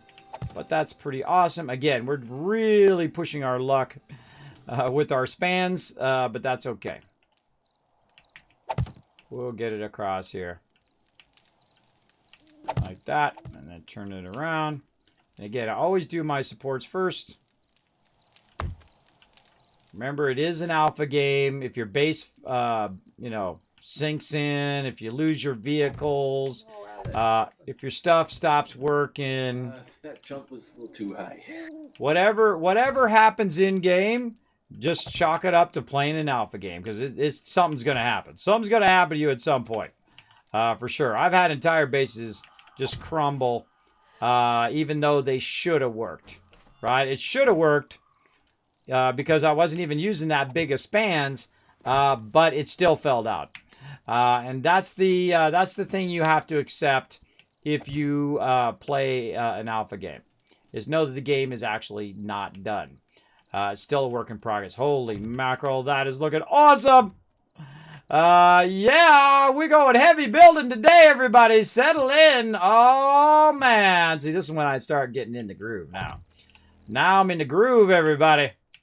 All right, we're going to build something epic on our mega base here. Now, this is a mega base here. This is hardcore. Not only did we make it into a massive base, but we're also doing the cosmetic side of it, where we're painting it and making it look beautiful at the same time. And all these supports here are all going to be brick. The outer wall is going to be brick. All of that's going to be brick. But look at that. Wow. That looks beautiful. All right, let's go up here and take a look at it from up here. Very nice. Now, where's our spanners going? All right, good. Not where a support is. This one's not where a support is. Nice. That's going to stop there. That's going to go out there. This is not where a support is. Not where a support is. And that, we got to take those out later on. Okay, so while we're working here, we want to go ahead and make sure that we think about how we're doing our tree farm. Now, this is what this is. It's a tree farm on top of the base. So right there is going to be another one. And what we do is we count 3. 1, 2, 3. And then the fourth one is actually going to be where the tree is. So 1, 2, 3, and then fourth one where the tree is. And you can see it actually lines up across there. That's the optimum way of doing trees. Now we want to look at it the other way. Is this one running? Oh, that one's running right along a support there. Okay, bit of a problem there. Running along a support? Nope. Run along a support? No. So this one here is going to be a bit of a problem. Right? So if we leave that support there, what do we got our span at right now? 4 on that side and 4 on that side. It's actually going to block our ability to put our actual trees down. So we don't want that. And there's usually one of those that you'll find as you're working along. Now, I probably should have looked at it before I spanned that glass. But such is life. And I'm kind of feeling like we're going to go a little right, I think. I think right, so we can support this corner over here a little bit more. So yeah, now we got to take it back out. So we're going to go ahead and do this first. Just to try to see. Oh, wait, no, we got to take this out. We got to take this out first and take, actually, we got to take the glass out first. All right, let's go up here. Let's take out the glass first on this side.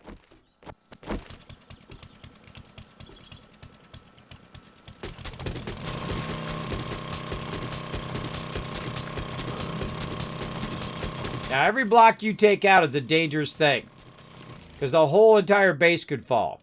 But as you can see, without that block right there to help it, the whole entire thing fell. right? So there's no way to span all the way from that side all the way over here unless you're spanning toward each other from two separate directions, as you can see. So I did want to take that out. Now, another thing I don't want to do is I don't want to have all these frames here, because when I go to take this out, it's got a support right here, and then the bottom one is a support. Now, this one up here, fairly easy to take out. That's just that. Oh, my headphones died. That's just a wood bar. We can take that out pretty easy. And then we're going to go ahead and put in my other headphones in. Then we're going to go ahead and put in this one over this way. And I'll just mark it here so I remember. But now what I'm going to do is take this out. Right here. Actually, let me fix my headphones. Hey, Blair and Fire, what's up? Thanks for coming in, showing some love in the chat. Appreciate it. Running for the Cops coming in with a 24 months of Prime sub loves. Finally hit 2 years subscribing. Look at you go, running from the Cops. I'm going to play that again. Sorry, my headphones had just died. I'll play that again here in just a second. Sorry, I missed it there. My headphones died right when you hit the thing. Let's do it. Bam! There we go. Running for the Cops, 24 months. Thank you so much for that 2 years of sub love here in the channel, everybody. Let's blow it up in the chat. Oh, Betty. Give me that, Betty. Blow it up in the chat, everybody, for running from the Cops. I want to see some hearts, whether you can use my emotes or some global emotes. Let's participate in the chat, everybody. Show some love. God, that got really loud all of a sudden. Crank that down. Holy mackerel.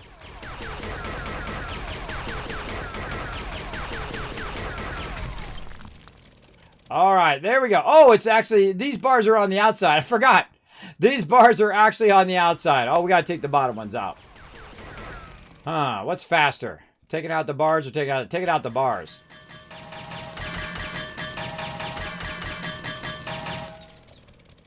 God, the difference between my other headphones and these headphones are crazy.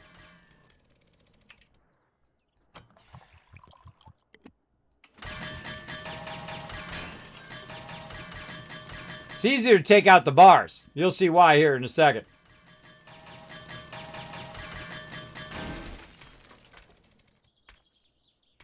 You understand those game mechanics? So much easier, so much faster. Take out the bars and just put the bars back. Bar. I know I've got a whole bunch of them in there, I'm sure. I always make an extra one. Have you ever noticed that? In case I screw one up, which is a high chance. And then we'll go ahead and copy rotation. Those bars back in there. Oh, I don't have anything on me. That's okay. I'll come back and fix that later. There's a little dot right there.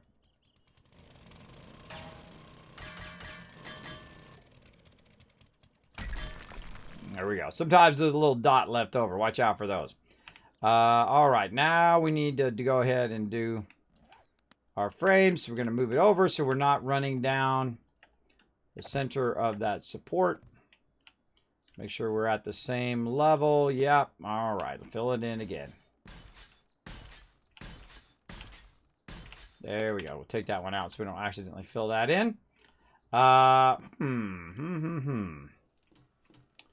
a ladder on that side. And I'm kind of tempted to put this ladder elsewhere, but I'm also using these as supports. So I'll probably move the ladder over off the support because these are long spans. When you have long spans, you don't want to have the ladder right there. No. You can have a ladder this way on the side. That'll be fine. But when you have long spans, you don't want to have an empty spot there and then out here because that's coming all from that one side. Though you can, cross support this way and then all of this will support that way. But I'm also going to have holes in there. So watch out for that too because that's going to potentially drag it down. And there's probably going to be some stuff falling down at some point in here because that's just the way it happens when you're playing an alpha game. You're going to have some stuff fall for sure. Let's go ahead and put in all these cross supports. And then we'll get this filled in. We'll have ourselves a whole tree farm up here. Now, the tree farm is not going to go beyond this end area here. So we're just going to go ahead, Cross that over. Now, also what this does is acts as another protection for the people who are down in here running around. So the mobs, the birds can't get down into them. Mobs can still get down there because they can get in between here where we can get into. But it's also going to act as a landing pad when we're not using it as a as an actual tree farm. So it'll serve multi-purpose. And we already did that all the way down. We did these supports. Got to redo this support over here. Let's get this one spanned across again. And then we're going to see if it all falls down. That's all part of the fun, everybody. Especially when you're going long spans. Because this, see this, between here I'm only doing 5.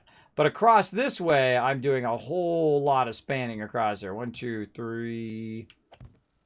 Oh, that's a little bit over. I'm going to probably have to cut into that too, because that's where the support was. A little bit over. But I'm spanning that pretty far. Let's see. 1, 2, 4, 5, 6, 7, 8, 9. That's a 9 span. So yeah, that's it's going to be a rough one.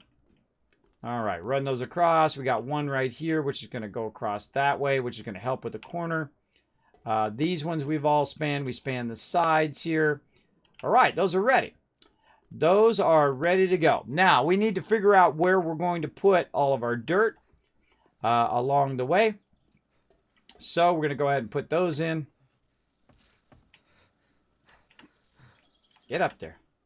You get up to the top of the ladder, just jump, by the way. You actually don't need that top ladder rung. All right, so here we are again. So 1, 2.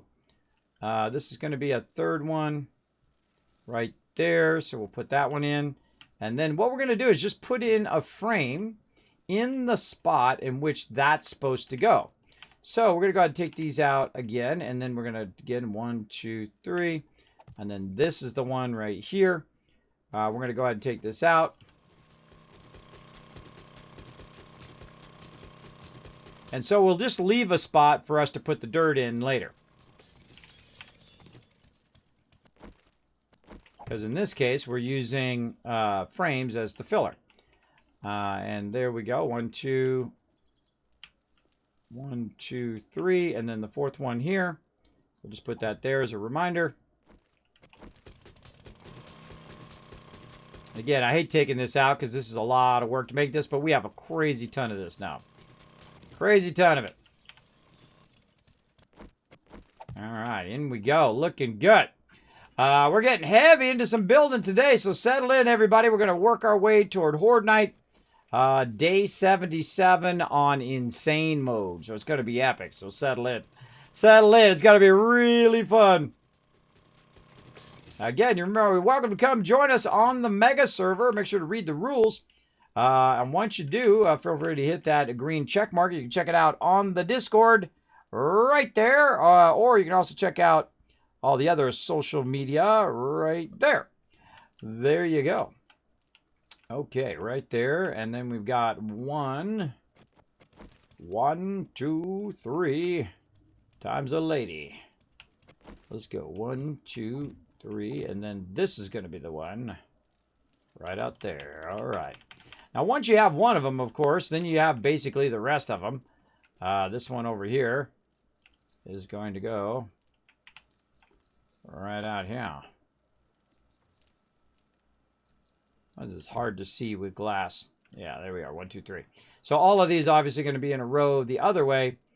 And this one, 1, 2, 3. And then this is going to be the one right there. Let's see if this all falls down. Because that glass is not going to have a support. Oh, it's good. All right. Sometimes, even though if it should work, it doesn't work. But in this case, it did. Yes. All right. So there we go. So now we're just leaving placeholders for our other dirt. And the same thing over here. We need to go out here. And I'd probably just fill in the rest of this row. This row is ready to rock. Cross that way. Very nice. And I'm just using squares. We could be using plates if we wanted to match down below, but I just felt like doing squares on this particular area. All right, that's all looking good. Then we need to put in our frames. 1, 2, 3. And then here. Now, I already had this whole entire thing built in my head ahead of time. Though sometimes I do change stuff up. I improvise.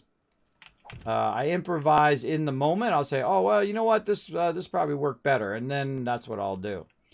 I'll do that very thing. Try that thing a bit better. Now, that's going to come across that way and end up right there. Right there? No, right where it was. Right here. So, see, when you do the trees, they're going to line up in both directions. All right, and then we're going to expand out the trees more and more out. Okay, so I need some food, and of course I don't have any on me. I rarely ever do. And then we go ahead and use our ladder right here to go down into here. And I feel like I'm going to go ahead and also make a main ceiling entrance, probably like right here. And then you can just kind of climb your way all the way up to the ceiling from interior base, and then all the way down if you are up there. But I need to take a minute and eat some foodie food in here somewhere. I have some? Nope, don't have any. Well, then we'll have some of this. Just to burn that up out of my inventory. Right there. We got a whole bunch of food because my peeps are always on point on the food. They got it crushed. Got it going on. Boom, there we go. Very nice. Up there. Like that. All right, looking good. All right, there we go. Got that up there, got that going. Let's go ahead and... I always like to have multiple ways to get up to a certain area like that. Okay, same thing over here. We can start filling in all of this. So we're going to stop using that ladder over there. We're going to go ahead and just fill this in. Now, by the way, it does take into effect your weight, too. So watch out for that. Now, I start to fill from the supports first. And I will... I should have done the other one. 2, 3, and this one. So you got 3 in between, and the 4th one is the actual one right here. Should have checked that distance first.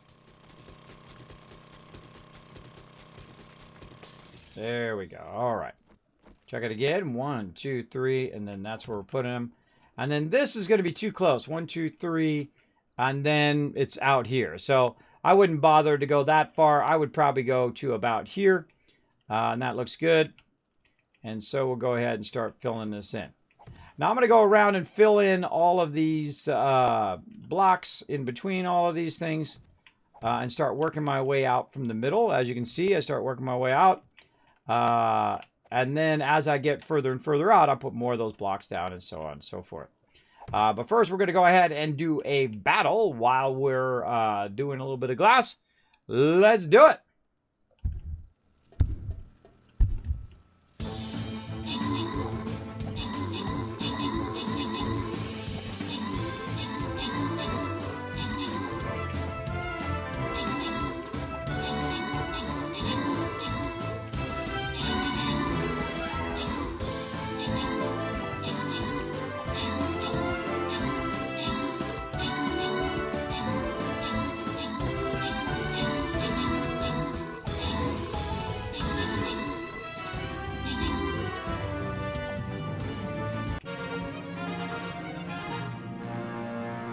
Open the captain's chest, grant some rewards. Let's see, Bo, Rio, Spot, Janice, all getting some extra love. This is a great little side game we play called Stream Raiders. Very, very fun.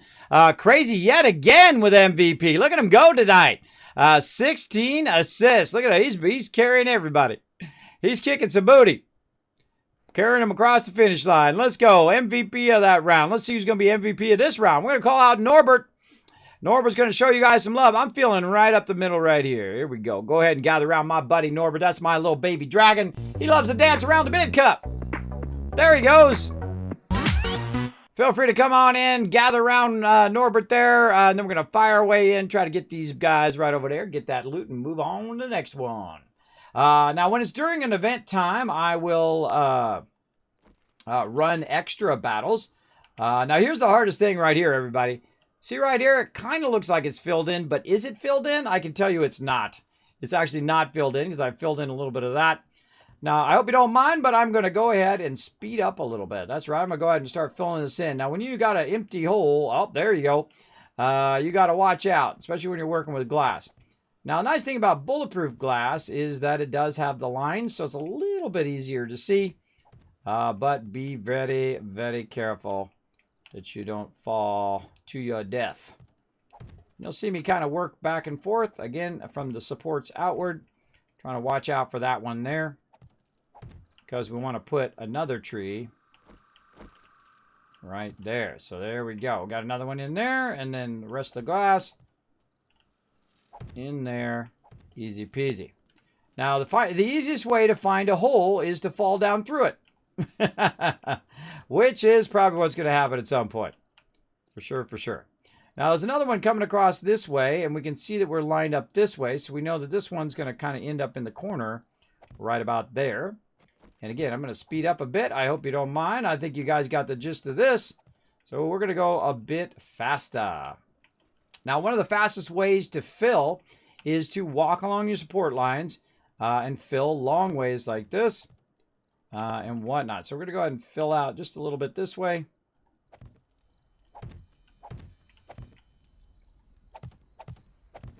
All right, so we're going to fill out a bit that way so we can find out where the other edge is. 1, 2, 3. And that's going to probably be right there. And that's probably going to be enough.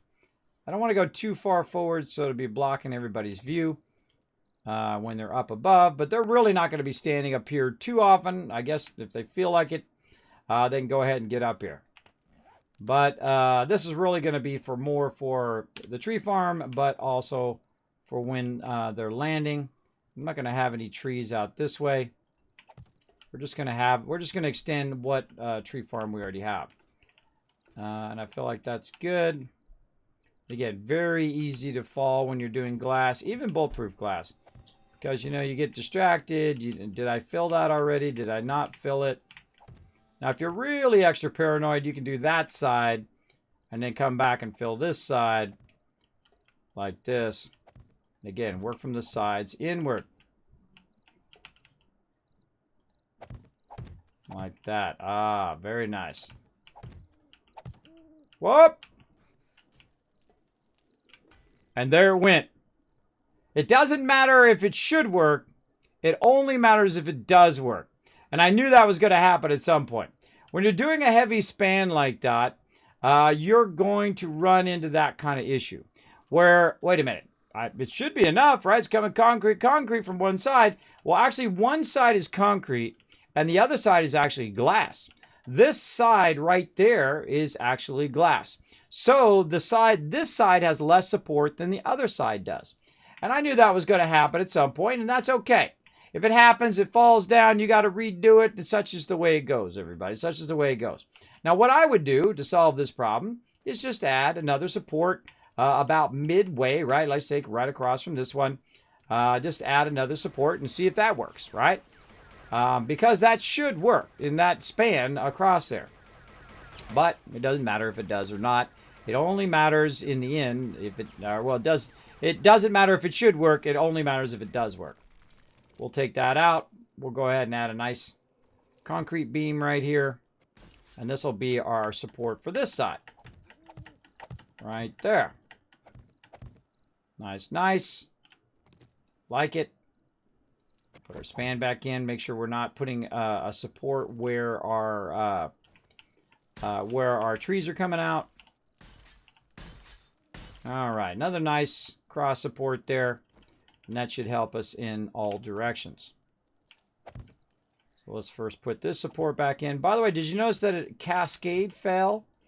What it does a cascade fail. That means it takes out these ones over here too, even though those ones are not really too far spanned, right? That's only a span of like 4 or 5 there. That shouldn't have taken that out, but it did anyway. For sure. Now, also remember that you weigh on when you're on your thing. You actually can cause it to fall just from your weight as well. You can kind of tip the balance beyond what it should be. But we'll keep working on it. such is the way it goes. No biggie. Again, when you're doing long spans like this, you might need some extra support. And I find the try it and see if it works out approach works. Oops, fell down. Try it and work. Try it out, see if it works, and go from there. Now, also what you can do is you can build in order. So I can start over here and then work my way around, right? So that that it actually acts as the part that's already there acts as support. Now that also is danger, because what can happen is this starts to fall, the whole entire thing can start to fall as well, which may happen. We'll find out. We'll find out. So let's go back over here and start doing a bit of this span over here. Again, when in doubt, connect it only from one side. Like right here, I would start to span these two together out here to act as a bit of support between those concrete. Say like this. All right, so that support's coming out, supporting that. This is coming out, supporting this. This is now coming across. Say we'll start from this side. And that one is now supporting that edge, right? These are all supporting that edge. And so now we're a little bit more rock solid. But just like here, I knew if I didn't put this one in, this whole side would come down too. Even though you've got the cement here, you definitely want a backup support there in case it does start to fall. So that's looking good. Let's get over here and keep on rocking. Now also with us removing the blocks, those are going to cause it to be a bit weak too. But we'll see if it works out. And remember, we're standing on it too. All right, and then this. And this one's going to come out to about there.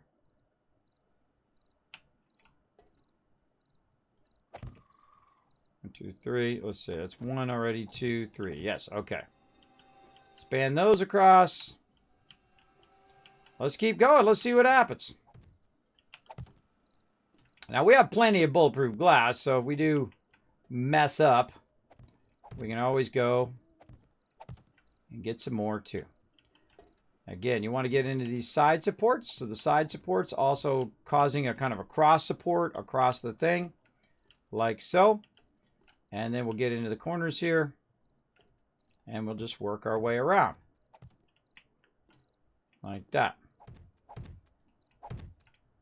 And that's why I tested that first over there, right? I tested it first by itself to see if it would hold up. Oh, there we go again. Look at this. It just took all of that out. All right, so again, there we go. And that's going to happen every now and again. So what do we want to do to try to keep it from doing that? Well, we've got that support. We got this support. We might as well put a support in here. And that's what we're going to do all night long. We're going to try out and then do a little bit and try out and do a little bit and so on. And keep adding those supports and keep adding those supports and whatnot. Now, we could go in and do the exact same thing that we did on the outside, which is actually what you should do from the beginning. But I'm kind of walking you guys down the road on purpose so that you can see where you're going to have issues in the game. Now, if I did it on accident, I would tell you. But what we're trying to do is say, okay, well, we got that to kind of work, right? We got it to kind of work, but our support here in the center failed because we started working on the outer point. And you saw we made it all the way except for a few blocks, and those few blocks caused the whole thing to come down. So we're going to add another support right here. And that's going to help us to go out this way. And again, it's all by trial and error. You want to go and try stuff. See if you can get it to work. If it falls down, don't smash a keyboard or act like a baby. Don't do that stuff. Don't do that. You'll be fine. It'll all work out eventually. If you just keep at it, keep doing what you got to do, right? Now we're right there into that nice central support, and we're looking good. All right, now we're looking good. Now let's go ahead and try this again from the corner. Like this. All right. Now, remember, I have played for thousands of hours in this game. I do appreciate you not doing any backseat gaming like, Kismet, do this, Kismet, do that. I'll be fine. A lot of times I will have a theme of the stream, like understanding how to do this kind of stuff. And I will purposely make the base fall down. And I'll purposely have stuff fall down. Now, if I'm not doing it purposely, I would tell you, oops, I screwed up. Because I'm just that kind of guy. I don't have that kind of ego where I have to pretend like I know everything. But I knew that was going to fall. Because you could see that the span was just way too big, right? It was way too big between this corner and this part over here, that you were definitely going to need another support. Now, the cool thing is this whole part over here held up pretty well. And actually had no issue until we added that corner. So we'll probably be fine over here. But again, it doesn't matter what should happen. It only matters what does happen. So we'll go ahead and just keep this going. Oops, cross there. Messed up that one. Accidentally clickety-clicked. Now, you don't want another one hanging there because it will affect the weight of that upper glass. So let's go ahead and take that out. There we go. And then we'll go ahead and put this back in again. Very nice. All right, looking good. Looking good, looking good. All right, back to the easy stuff. Across here. Now, again, I normally don't like wasting materials, but we got a lot of bulletproof glass. And I think it's really important to give yourself the freedom to fail, both in real life and in game. The freedom to make mistakes, have stuff fall down, rebuild it again. If you are getting super frustrated in the game, here's what I suggest you do. Log out. Log out for sure. And log back in another time. Because you need a break. When stuff breaks and you're having like an emotional breakdown, you need to get out of there, bro. You need to take out. You need to say, well, I'll come back to it later. Time to go get something to eat. Time to, go talk to your friends. Do something else if you are getting frustrated. Because sometimes you can push through it, and then sometimes it actually affects your ability to do stuff. Because then you start doing stuff out of frustration, and that can really just keep causing more and more frustration over and over and over. So definitely want to take a break. And I'll do the same thing myself. Sometimes I'll do stuff and I'll be like, hey, this should be working. Why is it not working?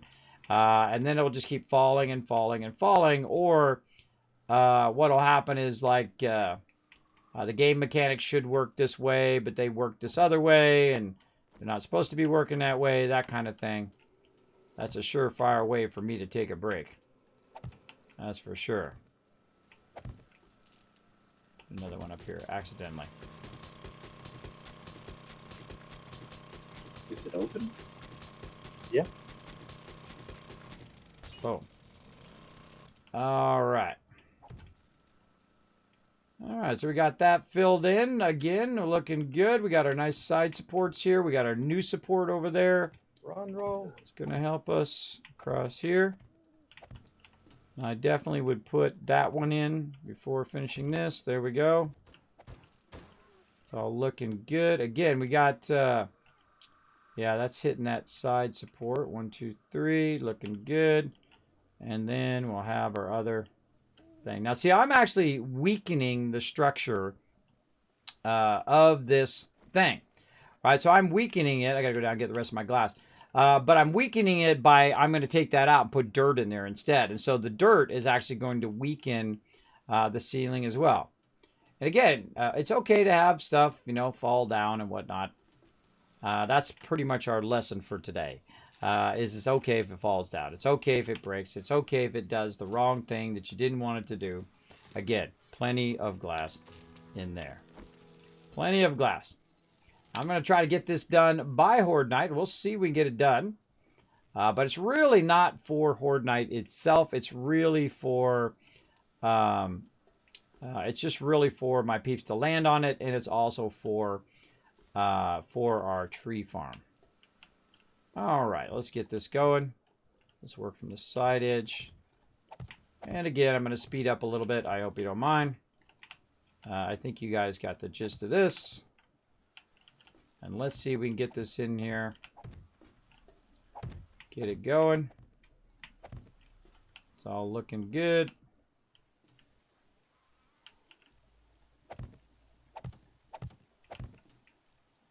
Let's see how this corner does this time.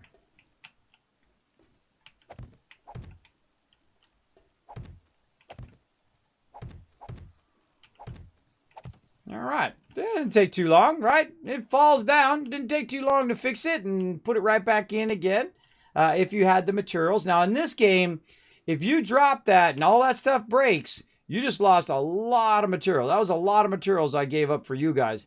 But if it does do it, just take your time, remake the materials, make it again. I think it'll probably come out better the second time anyway.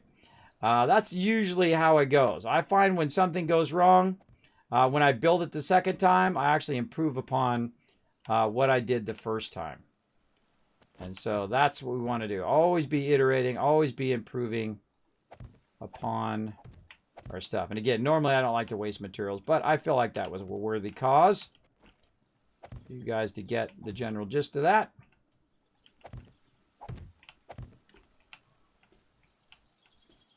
All right, where's our other one? Right there.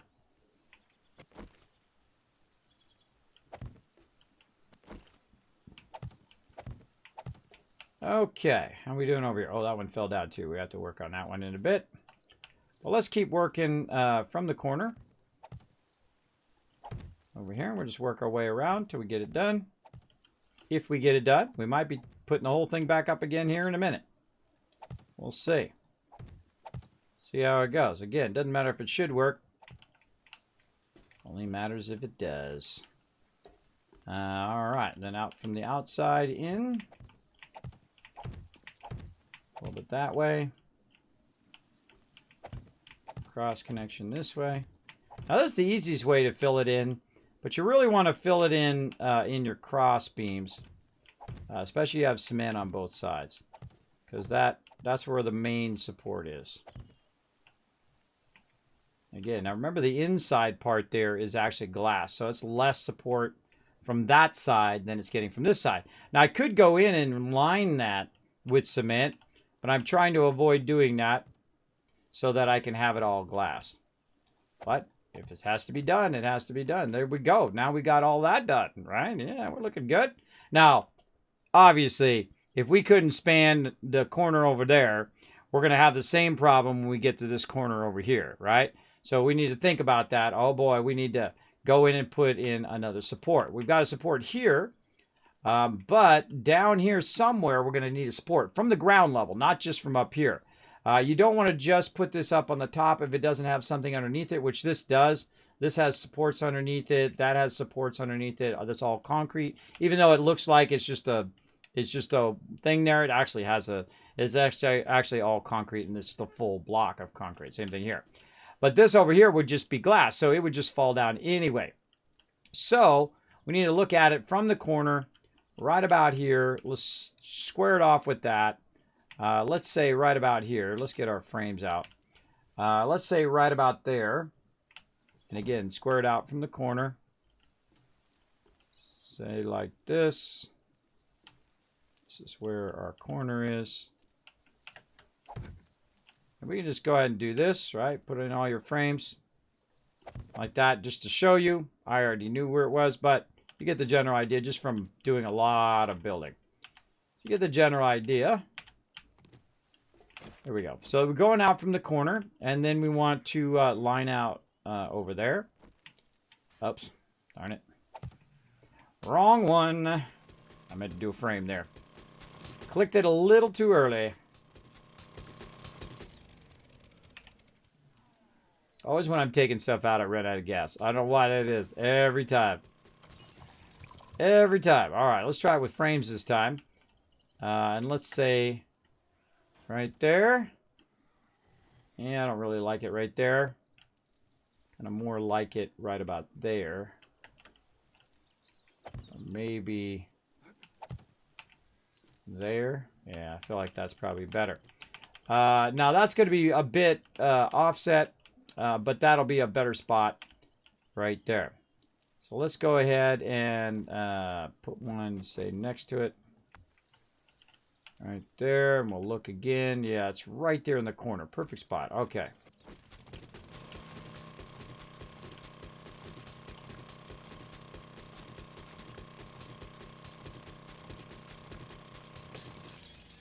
Okay, so we got that in there. We'll go ahead and take our ladder down. We'll look at where we're at.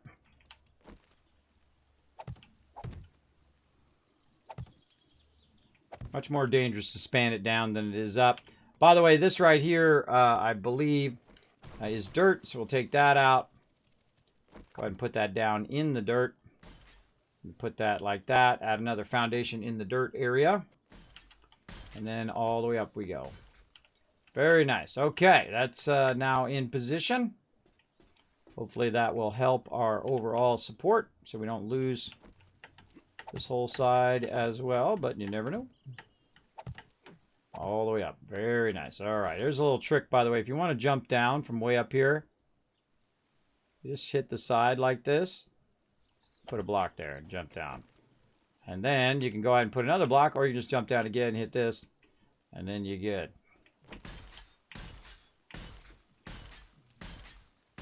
All right, nice little corner support there. Looking good. I don't think I didn't put my ladder in on that side. So what we'll do is go ahead and put a ladder in. Yeah, I don't want to put a ladder on that. I'll just put it in the tower.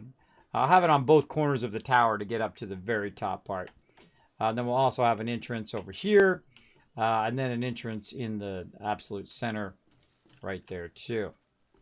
Okay, so now we're looking good. Oh, we need to span that across again. That's okay. We'll go and do it as we go. We'll go ahead and just do it like this.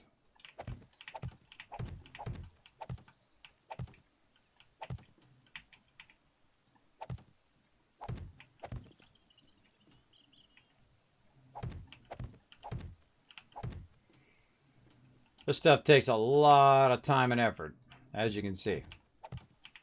But your end result is going to be epic. Epic. So I'm going to go ahead and just bring this out from each side. That's 1, 2, 3. Across this way. Then our frame. Right there. Oh, man, this is looking nice. Like it? I like it. I like it. All right, let's do it. Let's do it. I'm going to fill in the rest of these corners. Oops. That's a oopsie. I thought it was in the right spot, but apparently not.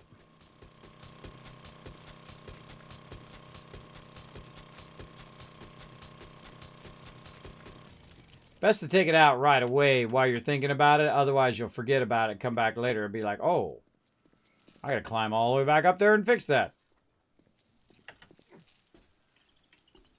All right. Back up here we go again. Let's try that again. And sometimes the glass is hard to see. It's hard to see if it's in the right spot. There we go. Nice. Also made the top glass too, which is pretty cool. Put that in there. And I'm not going to bother to bring the trees down or bring the trees down this way. I'm just going to go ahead and fill the rest of this. I feel like we've got enough trees up there.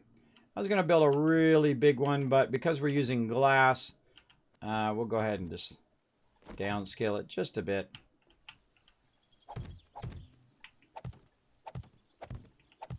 All right, that's looking good. And we're just going to keep filling from the sides. Like this. Let's go ahead and fill long ways.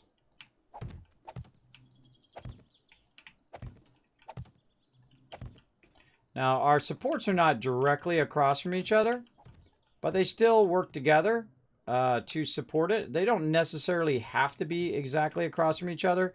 It does act as a better support when you do them directly across from each other, but it doesn't have to be that way. It doesn't have to be straight across. Sometimes you need to be in a certain spot to add that extra support kind of across that whole span. Okay, that's looking good. Let's go ahead and just move this one out. Like that. Bring those together.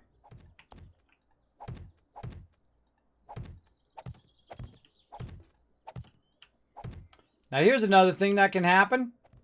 You can put your base together like this, and everything's just fine. You log out, you log back in again, whole thing comes down. Oh yeah. Oh yeah. Keep that in mind as well. That can definitely happen. And if it does, just roll up your sleeves and go right back to it.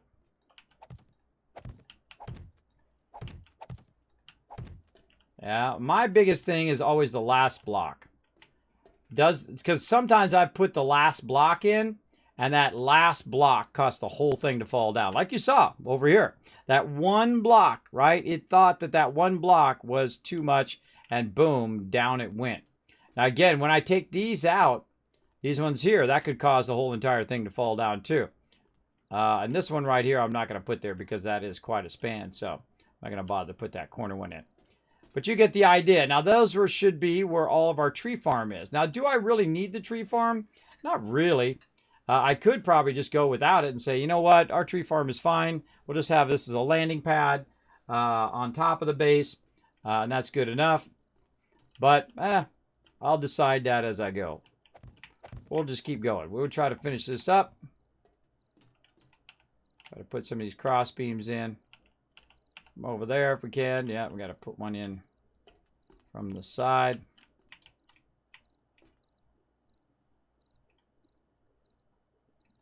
Now one of the easiest things to do is to put a few in and then switch direction. And then now I can span it to there. And then I can stand over here and then span it across this way. And then this support here I can span across, etc., etc. You get the general idea. Same thing with this. Go ahead and start walking it out that way a little bit.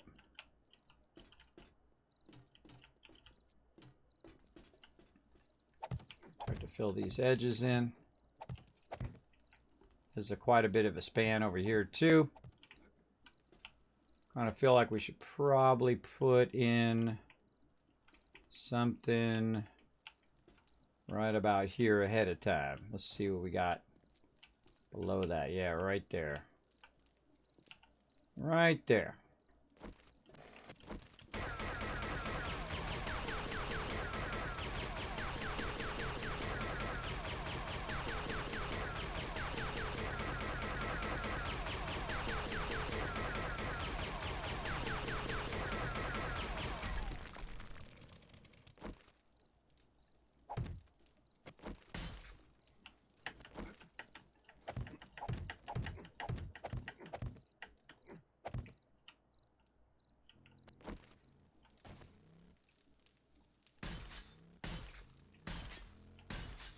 Again, remember that's all concrete down there, so that's why that's going to support that.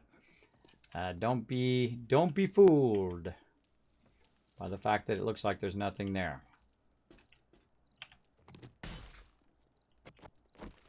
All right, that's going to act as a nice little extra support, just to try to hold up this large span that we're doing over on this side. It may or may not be enough. We'll find out.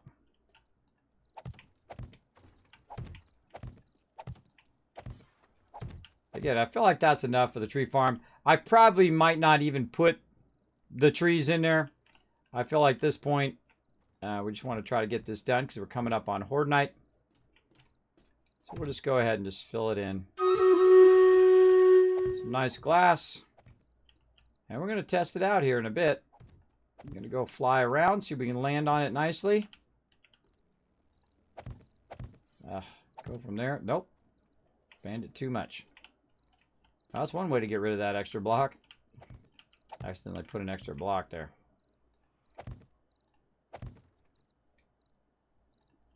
Boom, there we go. Alright, we'll do that battle here in a second. Let me go ahead and finish a bit of what I'm doing.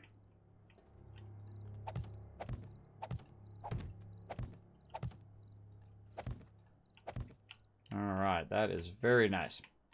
Okay, let me go stand over here so I can see what I'm doing. All right, bam. Let's go ahead and do another battle. How many peeps we got this time? Holy mackerel, 112. Whoop, whoop. Let's go get you guys some loots. Let's get it going.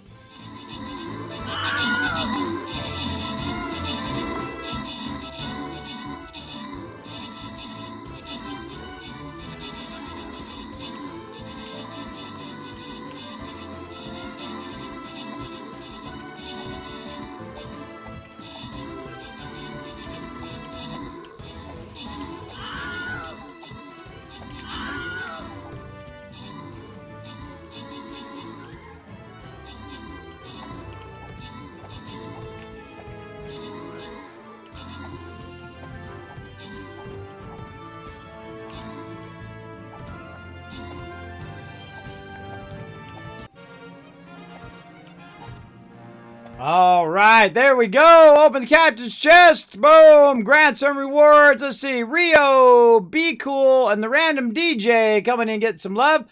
Loki coming in with the overall MVP, 30 assists. Nice job. Oh, time for some more gold. Let's go for it. Let's get that gold fired up. I feel like I'm using the rogue this time. I'm going to put him in the back. Somewhere here in the back, he's going to fly up there. Whoa, he's going to fly right over you guys' head and wipe out some peeps. If it lets me put him down. Get in there. There we go. Yeah, I'll put him down right there, and you guys go ahead and get up in the front, and I'll fly right in there. See who I can shoot from far away. There we go. Okie dokie. Let's keep on going. I forgot where I left off. Right here. All right, here's where I'm working across. Again, you'll find out if I missed a block. Oh yeah, we'll find that out. Easy mode. Now this side actually is much more supported than the other side, and the reason why is because it's closer to the building on this side than that side over there, and because this building's made out of concrete, all of this stuff is getting that extra support for sure. Looking good. Now, when you change direction with these, sometimes you'll see like a little line in there or whatnot. I'm not too worried about those lines. I just love the fact that it's bulletproof glass. The whole thing's made out of glass. It's epic. That is pretty awesome. All right, now we just got the corner span. Oop, there's a spot I missed. Now we just got this corner span. You're like, Kismet, why didn't you break your leg? Well, I have this thing on my boots that allow me not to break my leg from that distance. Though if I was up a bit higher, I might fall. You never know. All right, that's where I left off. All right, over here somewhere. Now, there we go, right there. Again, hard to see. Oh, where'd that one go? It went over by one. There we go. Again, hard to see sometimes. Very hard to see. All right. So we'll go across from this span here. A little bit more of this. And then we'll go this way. And then we'll go the other way. You have 3 meters up. Oh, my bad. My bad. It happens. All right. Now, when I screw up, boom, you guys get 1,000 kids caps. All I'm doing is filling this in. That's all you missed. Me putting down glass. Boom, which is what I've been doing for the last 2 hours. All right. Last piece. There we go. Now we run around and see if we fall to our death. Let's do it. Looking pretty good.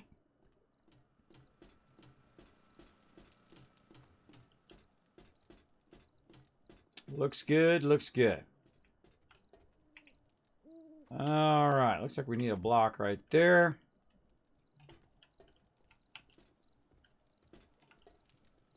We'll put a block in there while we're at it. All right, looking good. Okay, so now the decision point. Do I want to add some more trees or do I not want to add some more trees? Cost 500 gas. That is a good question. What do I want to do? I think we should just add it. Since we're going to do it, we might as well do it, if you know what I mean. Let's see, where do we want to put that ladder? I'll put that ladder right there. Say over one. I don't want to be right next to the tree. It caused the tree to be unstable. But I do have plate underneath there, so yeah, let's say right now. We should move it over. Because that's going to be in the walk. Well, I can go right it. See, I have a conversation in my own brain on what I want to do. In this case,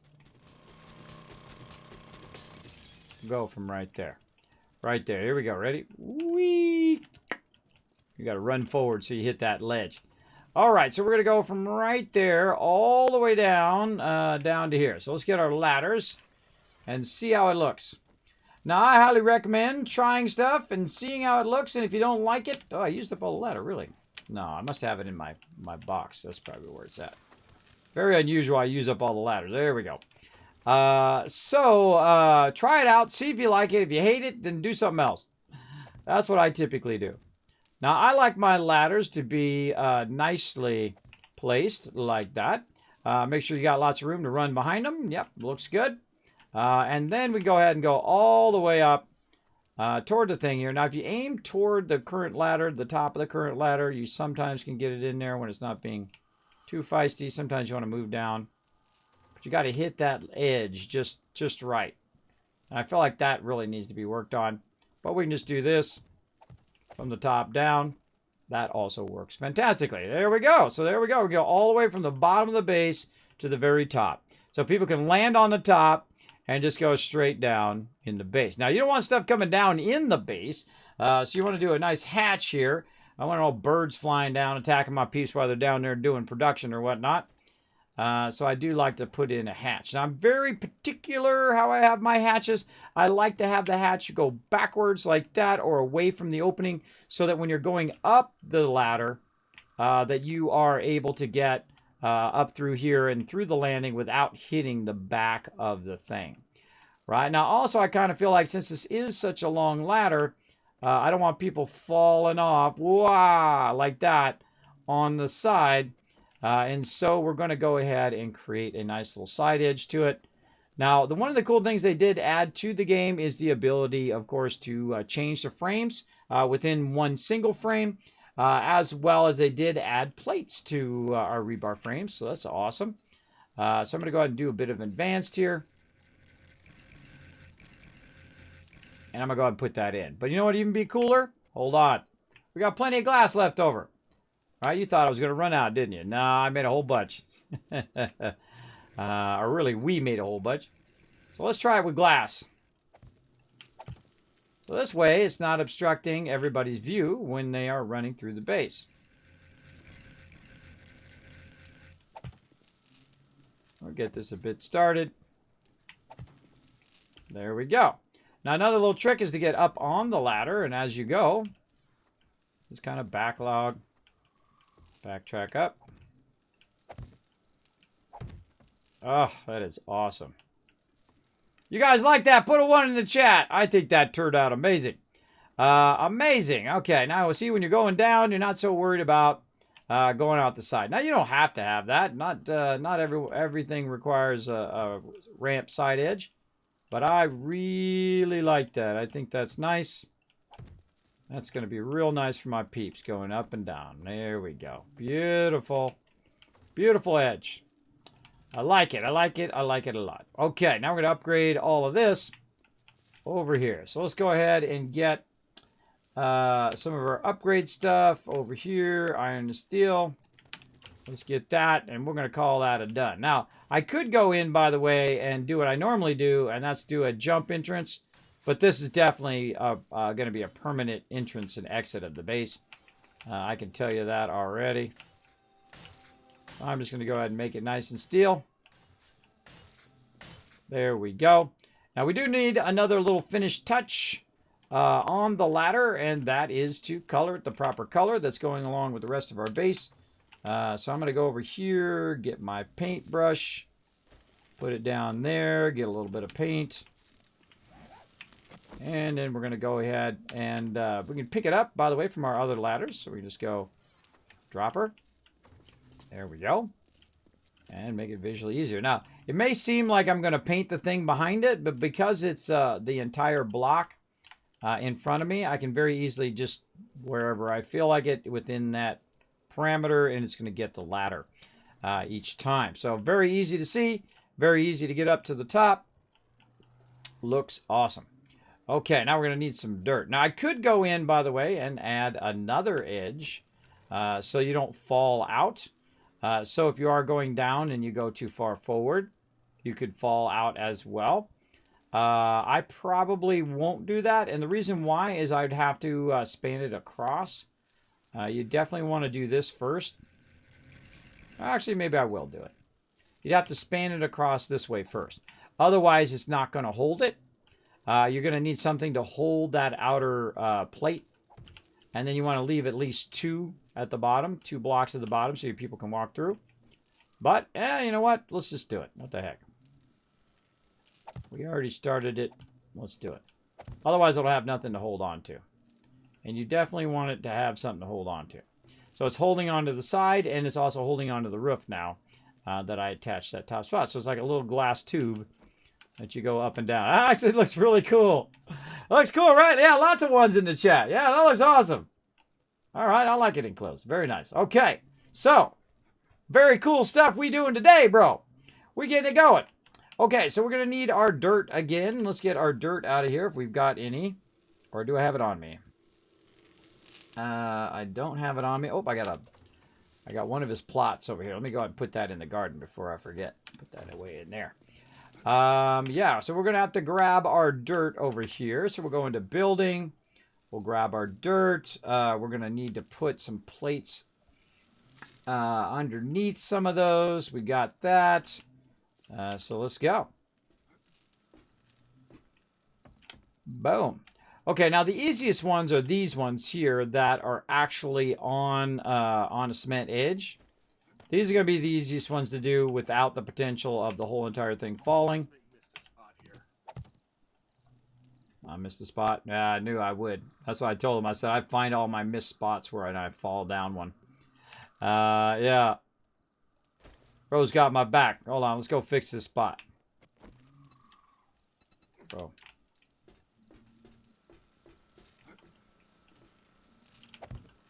Thank you, thank you.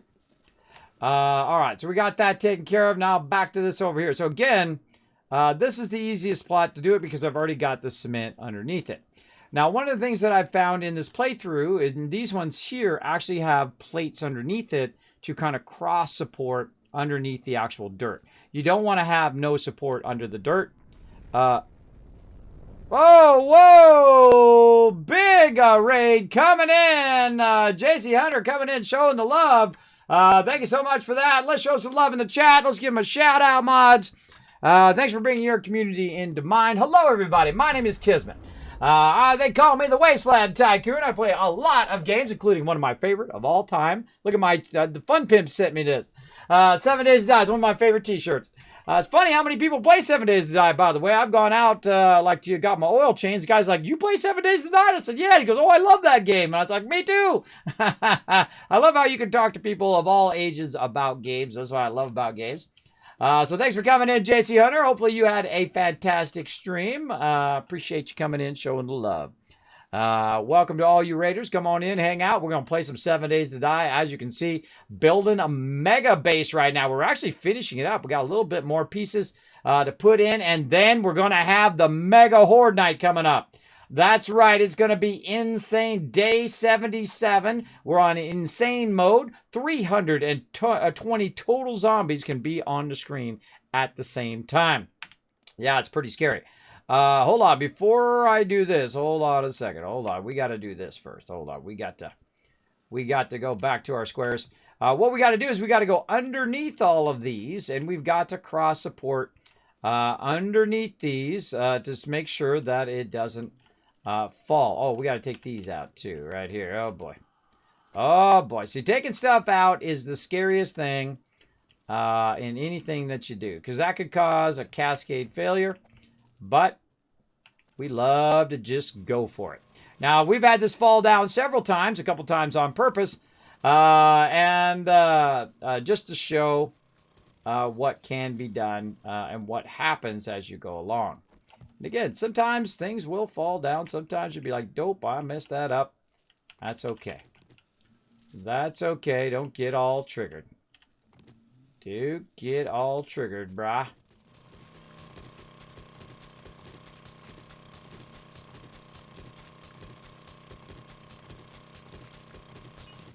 All right, there we go.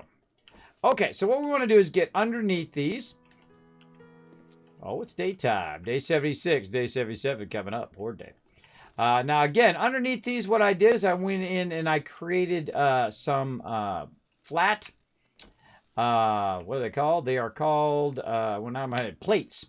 And so we're going to go ahead and put some plates in. Now, because this is such a long span, we might want to also cross support that. So we're going to go ahead and just flip this around. Now, you'll never really know because it's hard to see these plates underneath there. But you want to put a plate there, but you also want to put one over next to it. And in this case, maybe you want to put some extras just so this is going to span over to there. But you definitely want to have that under support underneath there before you put that in. I'm just going to use a bunch of these because we have a bunch of these left over to kind of create a nice support. Oh, I need to take this out.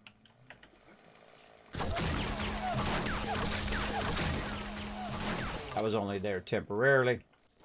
Boom, boom, boom, and then out, right? So this under thing is going to support all of that. We can actually just, you know, span it across however we want to do. Add a little extra. We're just hanging out there at the top. And then span across this way. Now, you'll know if you already have one there because the block will sit down like that, like it's doing right there. And it'll just sit down from that top part. Now, this one we're going to bring from the edge. I usually go one extra on the other side, so it's being supported from both sides. So this is going to be well supported over here. And also what it's going to do is act as a little extra support for everything else off these side beams.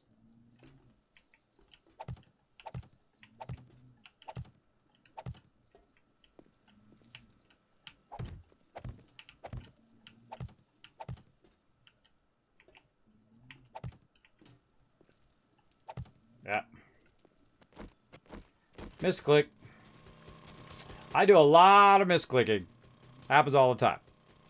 Hey, legendary red crow or cow. Legendary red cow. Man, my eyeballs are not working today. There we go. How you doing, man? Thanks for coming in. Appreciate you hanging out. We gonna slay some zombies? We absolutely are.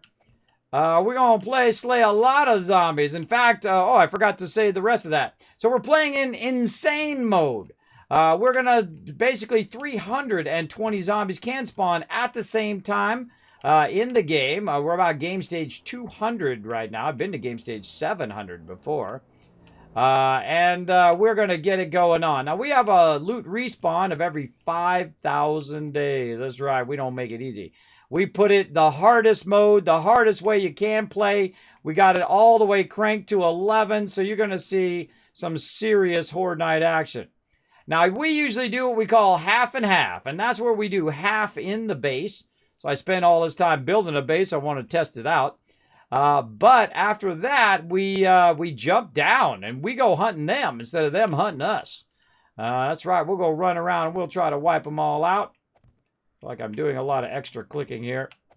We'll bring this out like that. So we're basically just putting some plates underneath here to act as an under support before we pull all these out.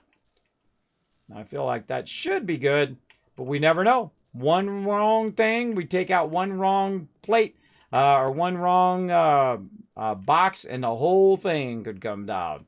Again, just keep that in mind when you play this game. It is an alpha game. That everything that should work, because this should work, but again, it may just all come tumbling down. And that's why you guys watch my stream. I know exactly why. You're like, Kismet, I can't wait till the whole thing comes down again. And sometimes I love to watch the stuff come down in this game, by the way. It's one of my favorite things is taking down a building and watch the whole thing cascade down. It's pretty cool. But I do want a sturdy base for my peeps. I don't want to build an unsturdy base so they don't feel secure when they're running around up here and whatnot. But we'll keep it going. We'll keep it going nice. So what we're doing is just putting in some dirt for our trees. And since we built it, I decided, oh, well, we'll just go ahead and fill it in. Now, what's so cool about a bulletproof glass covering around a tree farm is that you can see it from down below. And that allows you to know whether or not your trees are fully grown. And that's really helpful. Look at that tree farm. Woo, mama. That is nice. Now, I go around and put all the trees down, but it's almost Horde Night, so I don't really want to... Oh, there's missing one right there, too. I don't really want to do that. Right there. There we go. There we go. I don't really want to do that right before Horde Night because otherwise it slows everybody down. Now, it doesn't slow me down. I got a really nice machine, so I'm good. But my crew is running around getting into trouble. Now, what I do is I crank it way up, right? So 320 zombies can spawn on Horde Night. We go ahead and also make it where 200 animals can spawn. And then the higher game stage you go, the harder and harder the mobs get. And the more and more they demolish our base. And the more and more we have to step it up to the next level. Now, I should have done this earlier, and I was thinking of doing it earlier, but it just dawned on me just this moment again. I should have checked our ammo supply. How are we looking? Oh, we got an okay amount of rockets. We should probably have more. Food, meds, turret ammo. All right, turret ammo's looking rock solid. This, not so much. This is looking pretty good. All right, we'll go ahead and see if we can craft up some rocket ammo. I don't even know if my character can. Oh, he's got it going. Look at Alan's on it. There we go. Good job, Alan. Good job. All right. I was just about to work on that. So he's got 100 more going. Now, here's what I suggest. For every, 25 days beyond day 25, so day 50, day 75, and whatnot, you want to double your rockets. So say you used 50 rockets, right? So you use 50 rockets day 25 or day 50. Let's say day 50. So 50 rockets on day 50. Well, the next time, day 75, you want 100 rockets. You want 2 people shooting and so forth.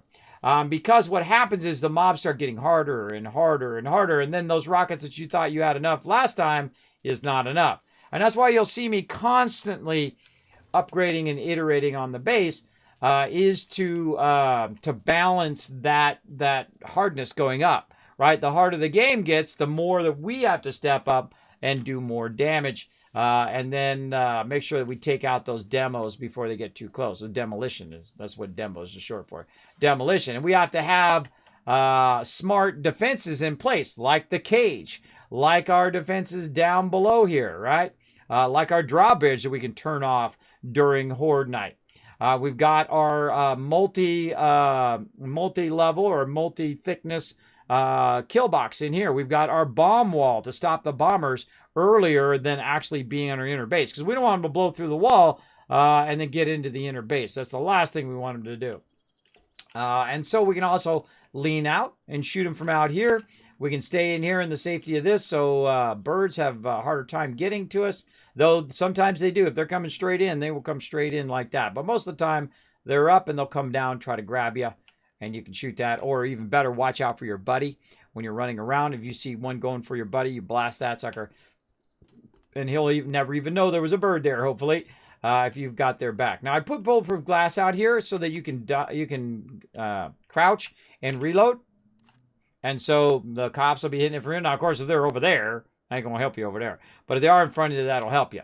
But you can still shoot out from the sides.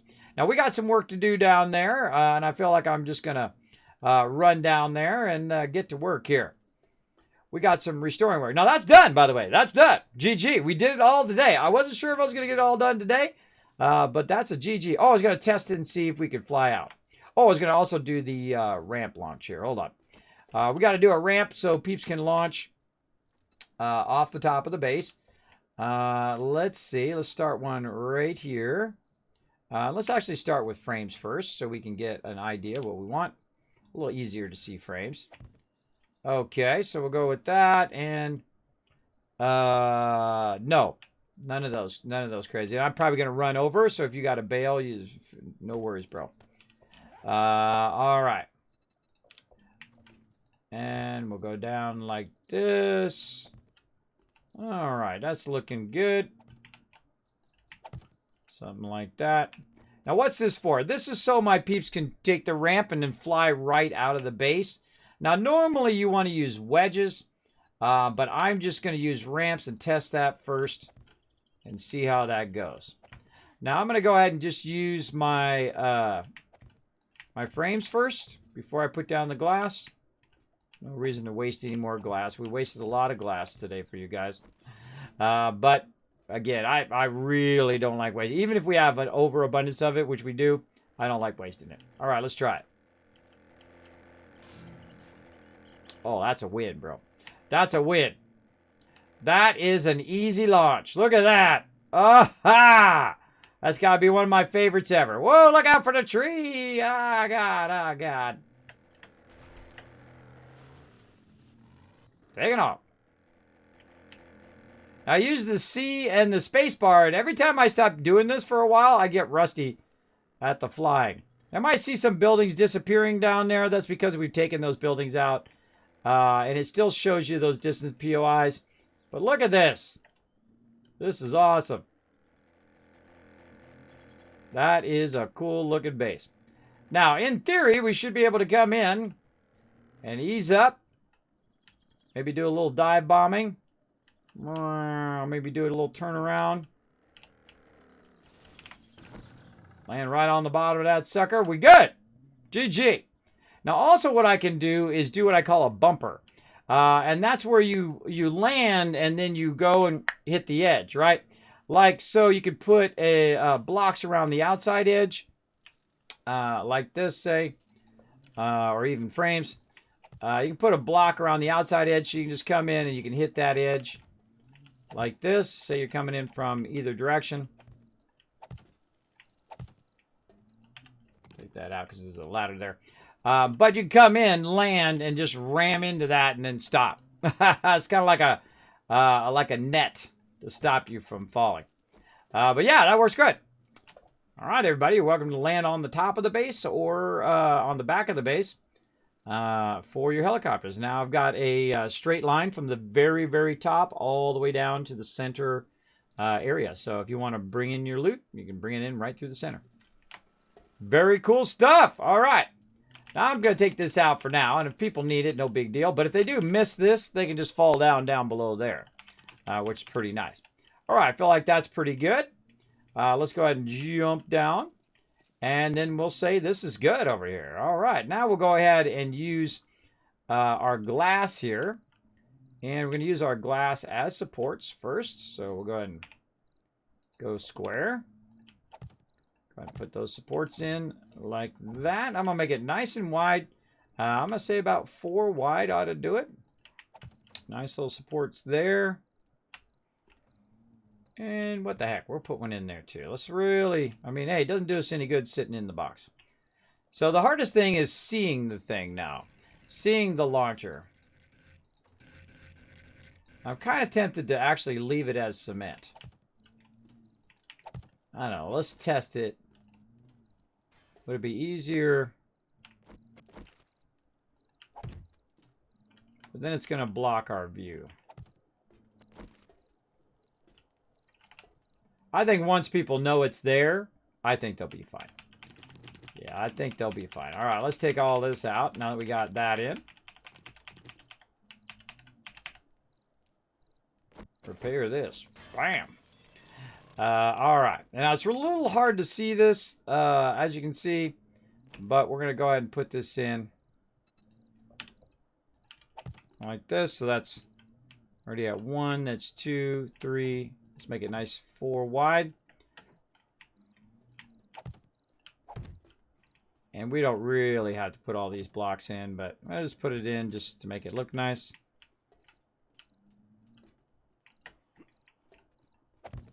Just going to make that nice and solid all the way through.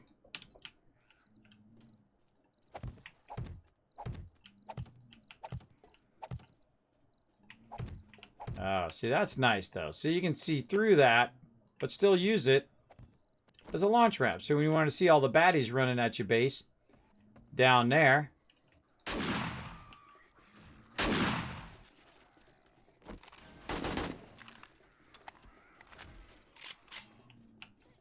Stop breaking my stuff! Get off my lawn! Get off my lawn, you zombies!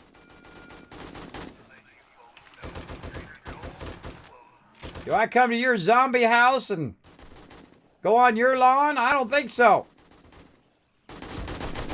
Get owned, little bros.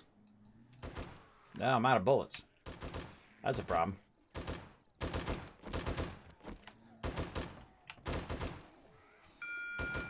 Little punks. Little punks breaking my stuff. Don't go breaking my stuff. All right, so we got all of this squared away. Looking good. All right, let's go get our vehicle over here.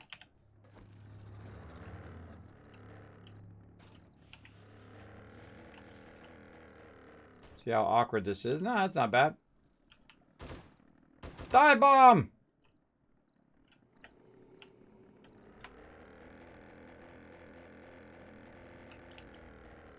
You gotta watch out for the thing. You don't want to, wee, oh. Didn't mean to press that button. Didn't mean to do that. But it happens. I was about to say we're gonna do a battle, and I pressed the wrong button. Let's go. I was gonna go ahead and try to land on the top of that. Let's try that again. Oh, I'm pressing the wrong buttons. Turbo boost.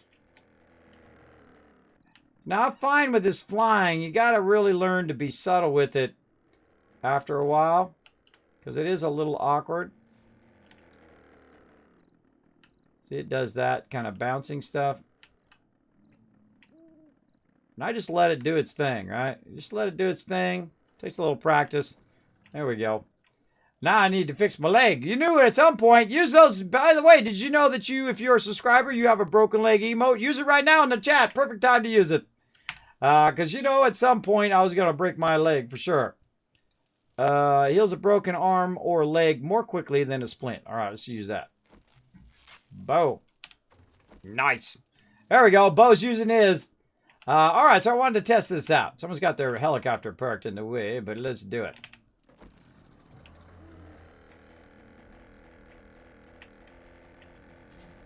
Oh yeah, that's a easy win. All right. Dive bomb this house. My house is still there. That one actually still there. Man, I feel like this is a little more touchy than it used to be. Maybe it's just me. So now what you do is just ease up on the throttle. You can turn around, just let it come down, then boom, and there you go. Nice. I feel like when you overturn, you overcompensate and all that stuff, that's when that gets really tough. There we go. All right, now let's go ahead and do some Stream Raiders. Let's battle. Let's go.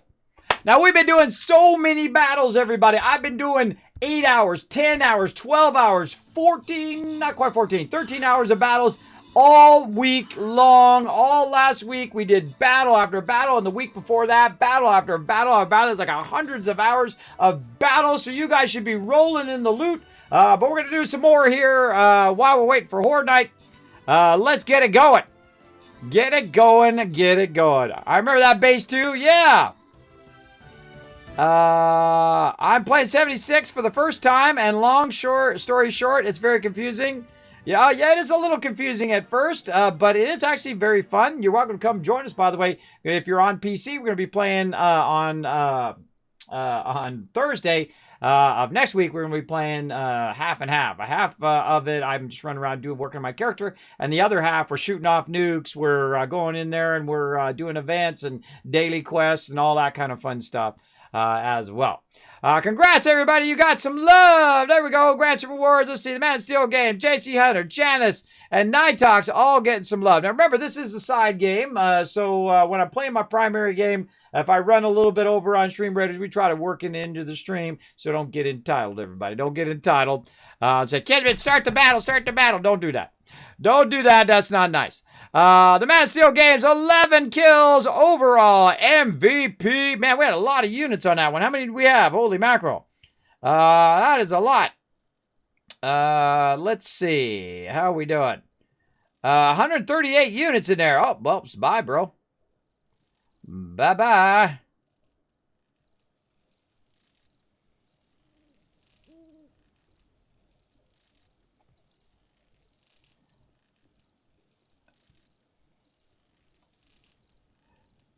All right, bye, bro. Bye, bro. You spam my chat more than 5 times. You're not doing it on accident. Bye. I don't mess around. Go ahead and log that one for me, Crazy, if you don't mind. Crazy, if they do it more than like 4 or 5 times in the chat, just ban. I'm too old to be people's papa. I'm too old to teach people how to be decent human beings. Don't come in and spam someone's chat. Don't do it. You're God. That's it. I don't mess around. Boom, but you guys got some extra gold and love. Night Talks, Janice, the Man of Steel Games, JC Hunter, all getting some love. And again, Man of Steel Games coming in MVP. Nice job. All right, now speaking of gold, ooh, there's some gold over here. I say we go low side. Try to get you guys some more gold. Try to go for that dragon. Now I'm going to pull my buddy out, Norbert. Oh, right up here, I can tell you, right up here. This is the spawn point right there. So we want to wipe that out as quick as possible. Ooh, that's a level 10 as well. I got you back. Norbert's got you back right here. Just my little baby dragon. He loves to dance. Over there. Come on, Norbert. Or not. Wow, that's major delayed. He don't feel like dancing. Sometimes he doesn't feel like dancing, everybody. I don't know what to tell you. Sometimes he gets a little shy. Maybe we can coax him out of there. Let's see. Maybe we get him to dance a little bit. Come on, Norbert. There he goes. Way to go, Norbert. There we go. He's the boss man. He's the boss man when it comes to dancing in the street. All right. There we go. We'll go ahead and grab this out of here. Now, you might see that I spent a lot of time in the base, working on the base. But guess what? This base, building-wise, is pretty much done. That's it. That's my big goals for this base, was to build it up, to do all the cool stuff that we did. The only thing we need to do is a little bit of cosmetic work on it now. And really, the only thing we need to build from here is really the power and some remote turrets that we could use in an emergency, what I call the Hail Mary. Right? So when we get overwhelmed, we get way too many mobs, then we will... Oh, sorry, everybody. I'm not really doing it. I'm just standing there looking at these bars. So that when we go ahead and have a lot of mobs coming in, we'll just build out way on the outside some turrets, and then we'll also do a bunch of power. Now, I did leave it up, so I'll give it 1,000 kids caps anyway, even though I was just standing there looking at the bars. I was just talking to you guys.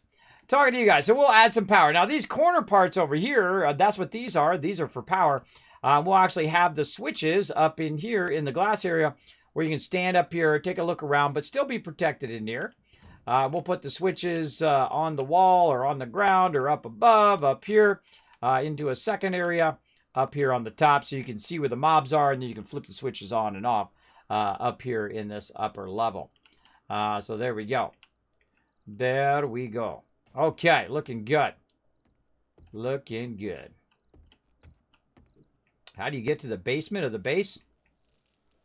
Yeah, it's in what do you need to go in the basement for? I don't know, what's down there? That's my first question. Not how do you get down there, is why you need to go down there. It's right down there.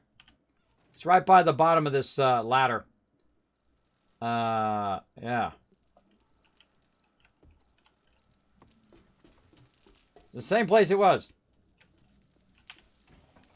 I don't think I've ever gone in the basement since we started.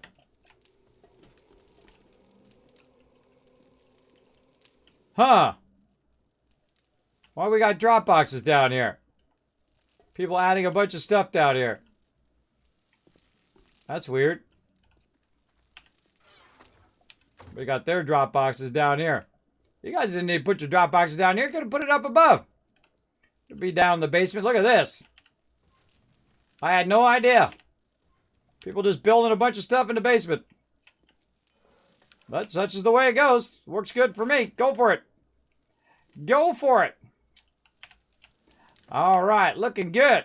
What's in the basement is how we have so much ammo. Ah, I see. Yeah, you want to definitely communicate that stuff, though. But yeah, cool. Go for it. Ammo away. We got a whole bunch of ammo workbenches up here, though. You're not using all these ammo workbenches? Well, Frank was in charge of most of the ammo stuff, so I'm still trying to get the last sniper book before I go crazy on that. All right. Yeah, I think we got it. We got a ton outside. But awesome reuse of the thing down there. I was gonna put them upstairs, but hey, that's actually better use for it. Put it down the bottom. See, I don't mind if peeps go and do stuff. I just want them to communicate it to me. I feel like the number one thing when you're in a group is communication. So if they said, "Hey, Kismet, we're gonna go build a place down below there with a whole bunch of the group's resources down here," I'll be like, "Go for it, get it going on." Yeah, look at all those drop boxes down there. That's a good idea. I mean, we didn't have to put them down below. We could put them up here, too. There's plenty of room along the wall right here. Boom. That's where I would have put them, right there on the top level. But yeah, go for it. So I don't mind if other people build, if they go and they do their things and do the stuff. I only mind if they take it and they go off and they use it for themselves. If they're using it for the benefit of the group, that's always just fine. Because the group is the one that collected it. Because I've had that problem before. People come on the server, they come in here, they grab all of the wood or iron or whatever. That's why this is how rules get made, by the way, everybody. I would never think of doing that when you're playing with a group, but apparently some people think that it's okay to come in here, grab all the resources, and then take all that hard work of someone going and collecting all of the iron and collecting all the stuff, and just go off and do your own thing with it. I feel like that's not working as a team player. That is definitely not something you want to do. That will get you instantly banned from the thing. But there is nothing wrong with going in, building, and doing stuff for the betterment. Like they have a huge tree farm over there that they're doing an awesome job on. They have a huge farm they did way over there, which they're doing an awesome job on as well. Nothing wrong with that. As long as it's to the benefit of the group. For sure. For sure. It's not just, it's also not just wasting the materials. If you're just wasting the materials, like I had one person come in and they were just burning up everybody's material, all the materials, so they could level quicker. And they'd found some exploit or shortcut or cheat or whatever, so they could be level 100 and everybody else was level 20. And I was like, no, we don't play that way, bro. You're out. Bye-bye. Again, I don't mess around. I'm at the age where I'm just like, I don't mess around with that. But yeah, definitely want to communicate that. Communicate that to people. Now, they might have been working on it and I was off doing something else or I had them muted or whatever. So that was a possibility as well, and that's fine. That's fine. They can build that up, whatever gets it done. I don't have to micromanage every decision. And really in the beginning is where I more micromanage what's going on and what's going. And then after that, I don't. I just let it run, right? It's like everybody's doing their thing. They know what they're doing. We've all communicated, hey, I'm doing this. Hey, I'm doing that. We're looking good and whatnot. And then we good from there. Everybody knows what their role is to play. Should I put this? Yeah, I'm going to upgrade this. I think we'll put that in. And we'll put this over here as an extra one. All right. Now, this whole power and all of that stuff is going to be moved out of there. It's going to be moved elsewhere over into the corners. But for right now, we're going to go ahead and just leave it there. And now we're going to work on kind of the last kind of cosmetic piece of the base. And that is, since I don't have to make rockets, which I was going to make, is the actual outer part, the wall here. Now, originally, this wall was a brick wall, kind of like this one right here. We'll go ahead and, wrong side to paint that one. It was kind of like a brick wall like this. So, we're going to go ahead and repaint in the brick wall. Just like that.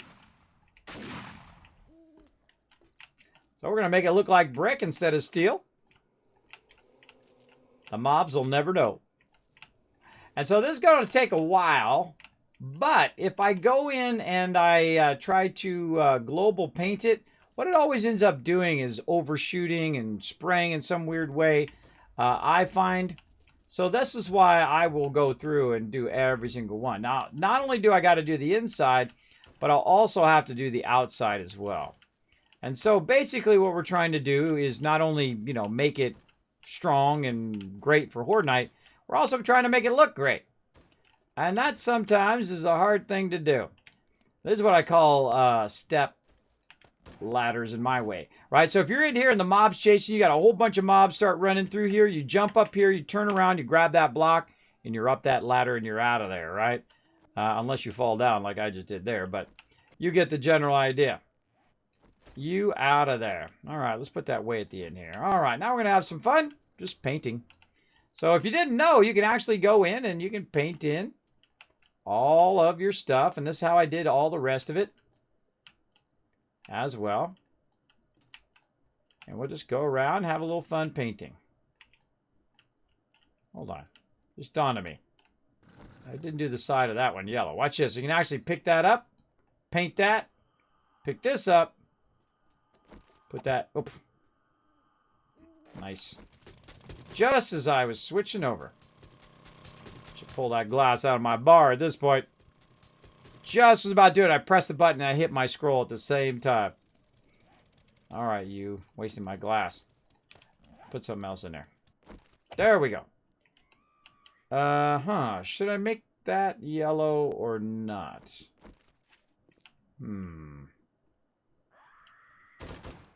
That is a good question. Good question. Probably not. Probably don't need it to be yellow. All right, so let's go in and add this back as a brick.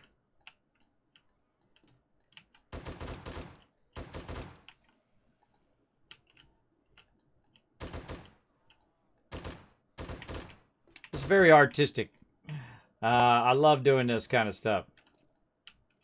Very artistic, but I rarely ever do it to this level. I rarely ever go super cosmetic, super, painting it in with colors and giving it different designs and all that stuff. Very rarely, because I'm really working on the defenses of the base more than anything else.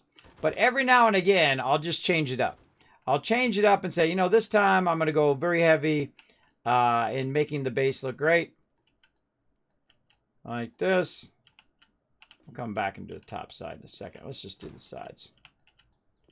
Let's just do all the sides, and then we'll do all the top side.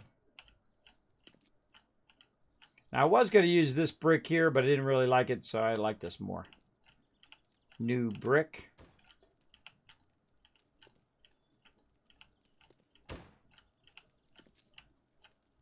This is what we do, everybody.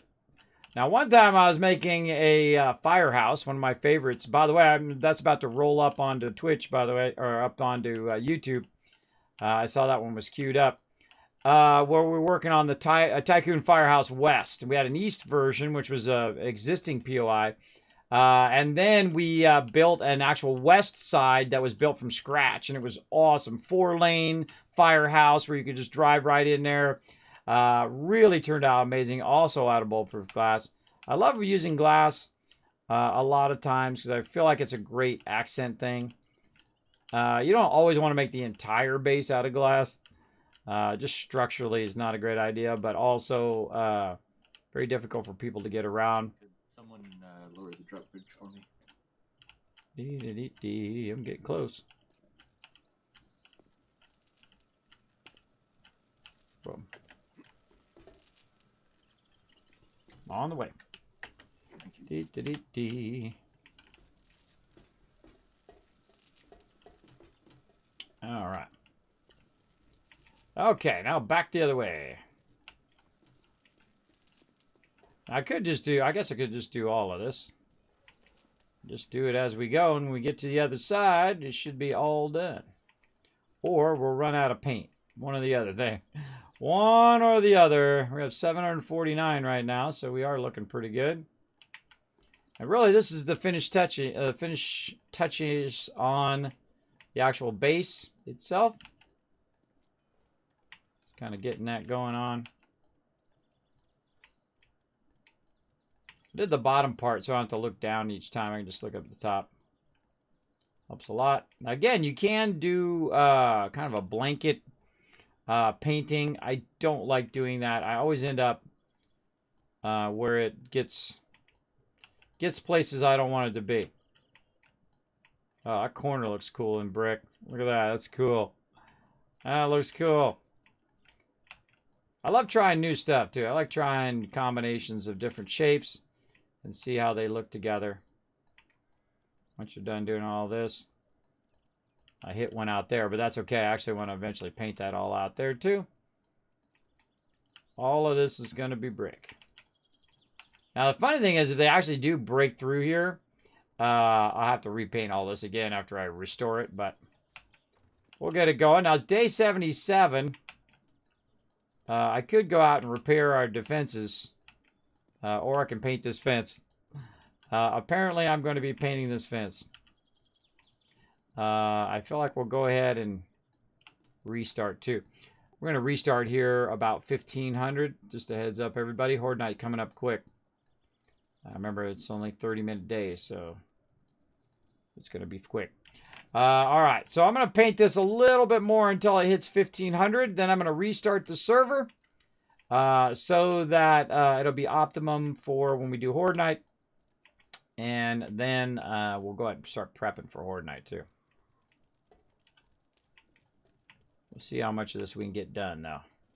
I always put time limits on everything that I do because you could do this for 20 hours if you wanted to. You could sit here and just paint all day, every day, but you know, you got to limit it because, you know, you got something coming up. In this case, Horde Night. By the way, you can also do this too, a little left, using your A key just to slide across there. Makes it a little easier. I'll also get the top edge later. We line this up and go perfectly left.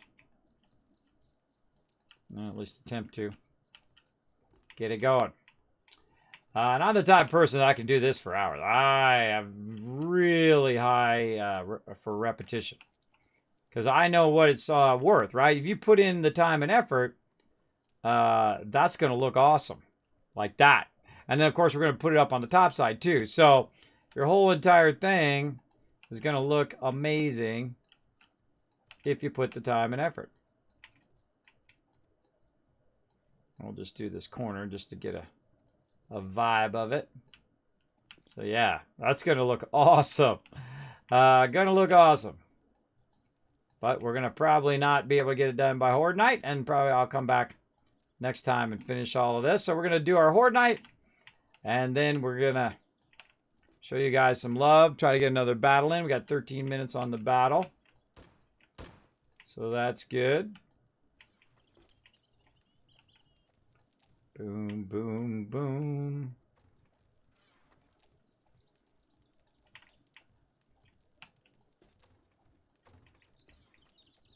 Yeah, I feel like I should just do this outside edge. That outside edge is the tough part. Then come back and grab all this. Boom. A little bit easier to get. Trying to go a little fast. Trying to go as fast as I can. Again, if you don't mind if I speed up a little.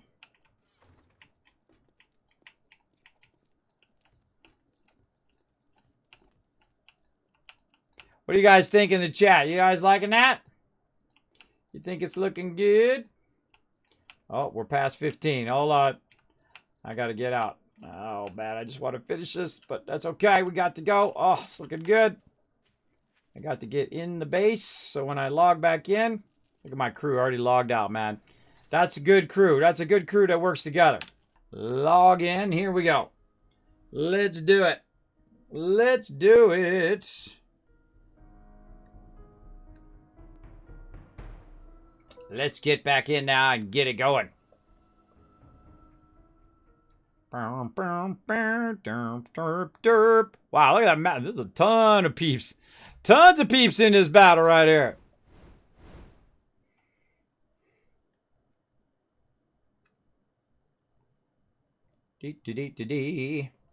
Loading in. Loading back in, everybody. Let my crew know I'm going back in. See, the cool thing is when you hang out with a lot of awesome peeps, they'll wait for me to go back in first because I'm sitting here talking on the stream and doing stuff. So it doesn't forward the time, so I don't log in and like have 2 seconds left. I don't like them to log in and have 2 seconds left either. That's why I let them know. Alan's on point on those invites. All right, now we got to switch out of crafting mode. So I'm literally just going to put everything in there. And we're going to go into battle mode now with our loots here. So we'll put all that back in there. Don't need this, don't need that, don't need this, don't need that. Shotgun we'll put as number 2, or actually no, we'll put that as number 3. There we go. We'll put our turrets in here. Get those far. Already got these repaired from last time. Look at that, already on point. Get the rocket. Actually, rocket's number 2. There we go. We got our repair. We got our just in case action. We got our shoddy ammo. Let's make sure our ammo is actually switched to that. It is. And we need more AP ammo. We need rockets. Let's get these rockets fired up. Rockets, rockets, rockets.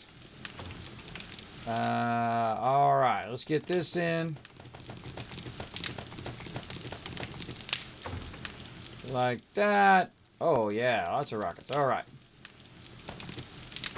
Alright, I'm going to grab about 60 rockets. Someone else wants to grab some more, and we'll go to town. I'll go ahead and turn the bridge off. Okay, bridge is now off. Now we do half and half. So we do half Horde Night. So when's half Horde Night again? I already forgot.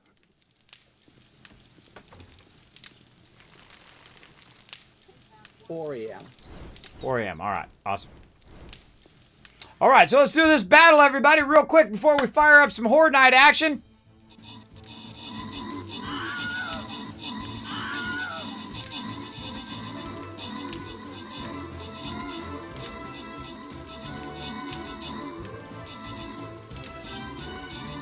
Oh, wow. 130 beeps. Crushing it. You guys are getting the loots.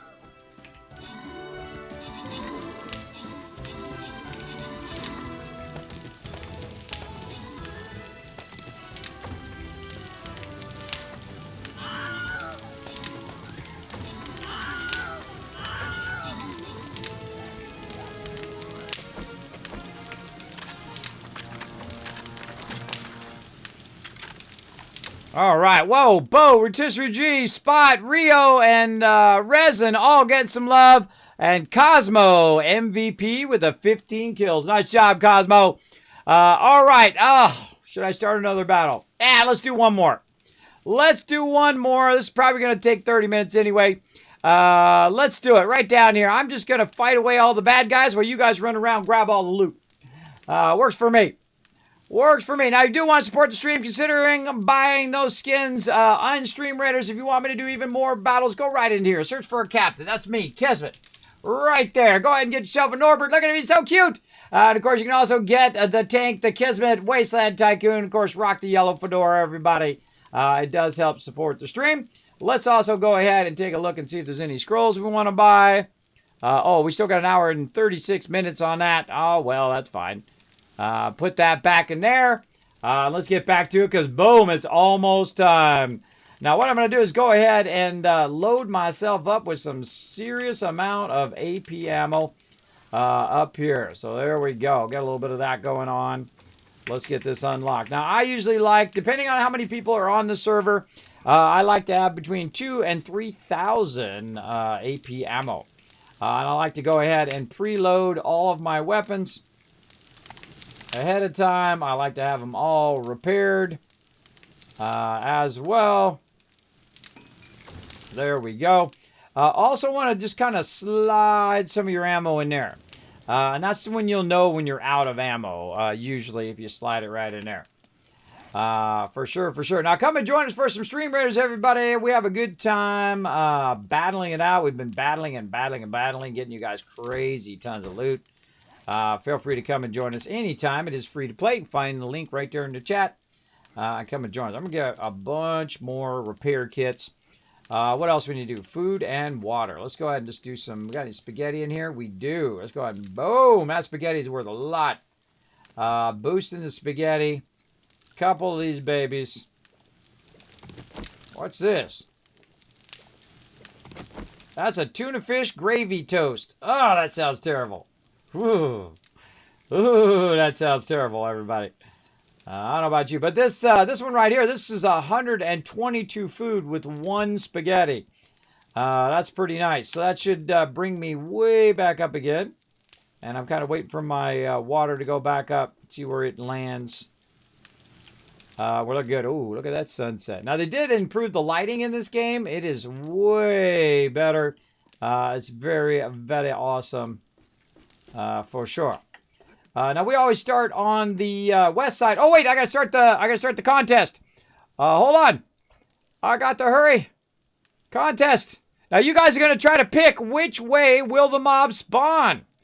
Let's do it. Now, of course, the one that picks the one where they most spawn from most direction, and that's the one that's gonna win. Boom, there we go. Okay, so now you guys can be part of the contest. Here's what you do. You go ahead and put exclamation bet, and then north, south, east, or west, whichever you think is going to be the general biggest spawn. And then you can choose, you put down 10 Kiz caps up to 1,000. Now, of course, the more people that are part of it, the more chance you have of winning a large pool of caps you can use for the contest and giveaways. So go ahead and choose it right there in the chat, everybody. Follow what everybody else is doing. In the chat, but choose whichever one you want, north, south, east, and west. You can see the formatting. Make sure you put a space in there, and make sure that Saltbot says that you have some in there. So you should be good. Should be good. Uh-oh. Uh-oh, Dead Zone doesn't have any Kiz caps. You know what? Bam! There's 1,000 for everybody in the chat. Now you got some. Go for it. Now you got some to use.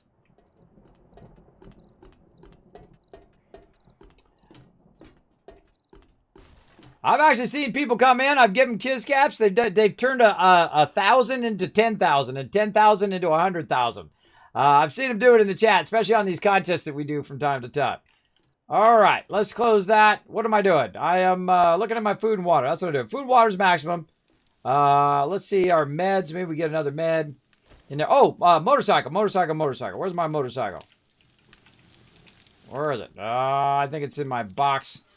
Let's just go ahead and grab another one. Let's put it right there. We've got our ability to repair. We got our ability to put stuff down. Do we have any concrete on us? We do not. Uh-oh. It's almost time. Uh-oh, I'm running behind. I was doing that contest. Do that. We'll get a little bit of this. Oh, my bad. I'm in the base. You should never be in the base when it starts. My bad. So, all right. Oh, that looks the south side to me. Let's go look north. Nope. All right, that looks like a south win.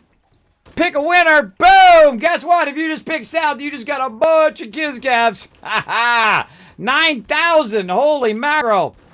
Boom. Yeah, so yeah, that's definitely a south. There's a lot of mobs coming from south.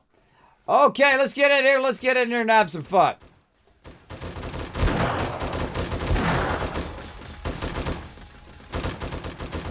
Now down just a little bit. All right, I think I'm going to go right here. I normally try to get in the corners, but he's in the corner right now, so I'll go ahead and help out. Oh, I forgot to reload it? Wow, I did. I feel like this is a good spot right here. Now, because I have my my points into spec'd into this, I can go ahead and have 2 turrets. So I can help out with both sides, and then I'm going to bring out the heavy guy. First against birds. Now, the ones we want to get first are obviously the cops.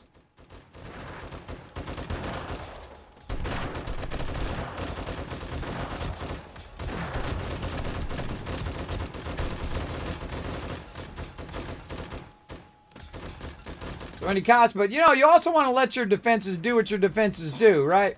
You want to let them go ahead and kill some of the mobs along the way.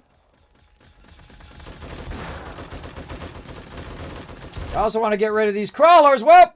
Ha ha ha! Yeah, enjoy your stay.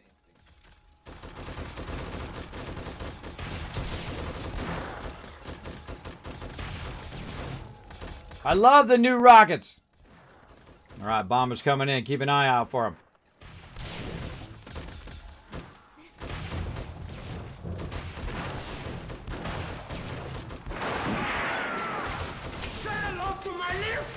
Say hello to my little friend. Nice, JC Otter. Thanks so much for that, buddy. Say hello. Exactly. All right, they're coming in hot. A lot of ferals today. A lot of ferals. Obviously, going to be a little focused on the Horde Night. So not going to be watching chat for a few. While I smoke some of these baddies. Hopefully find these two.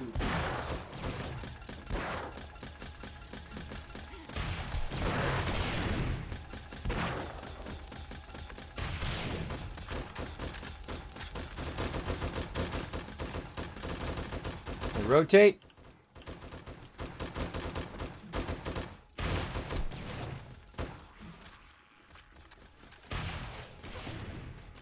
Try to get him out of there.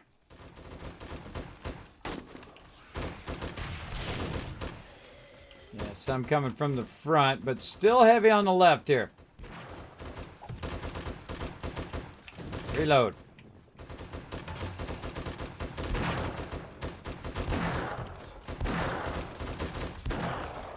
Turrets are another reason why I like to be in the corners, which makes it just a bit easier. Plus, I'm using the rocket launcher. There we go. But I made the corners extra big this time so everybody can hang out in there if they need to. Hold on, I see 4 peeps. Who doesn't have... Oh, it's me. I'm the 4th person. I'm the 4th person. Holy moly! This is just getting started, everybody. Settle in.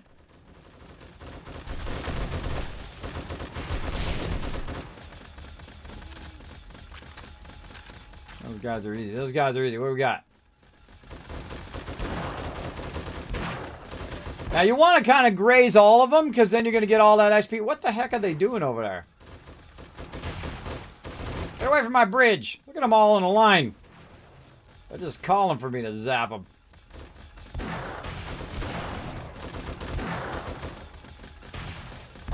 They're a little confused. What is this? Ring around the rosies?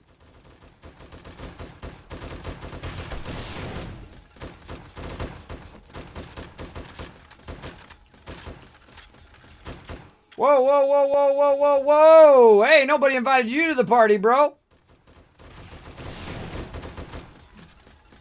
That's why I have the rockets. Bummer.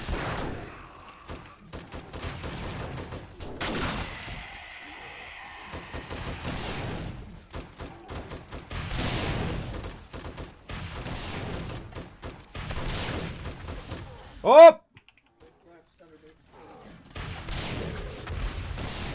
Man down.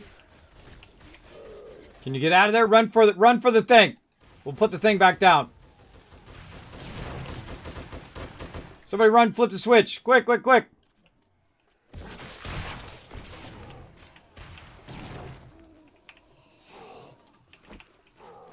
I hear him.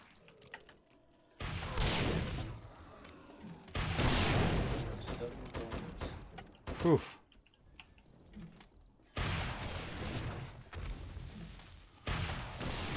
Tons of bombers out there. Watch out for them. They're coming in left and right. All right, bombers coming in. I'm trying to reload my stuff.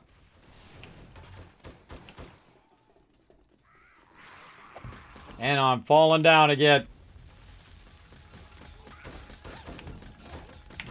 You gotta stand in a less precarious spot there, Anon. Precarious spot there. Oh, that was me this time. Oh no, or whoever that was. That's why I have the lean outs like this so you don't fall off. That's the whole purpose of them.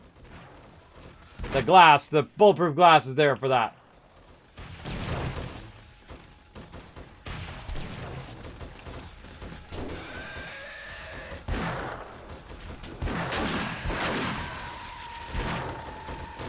Yeah, I don't have the top part of that. That's why it keeps jumping up here.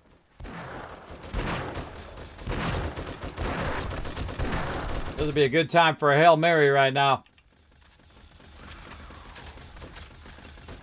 All right, get ready. We're gonna push the ramp at 4 o'clock.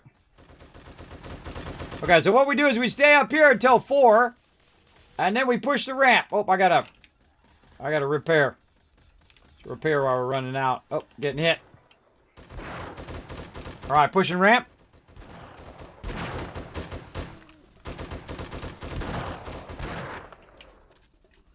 All right, line up. I'm gonna flip the switch on.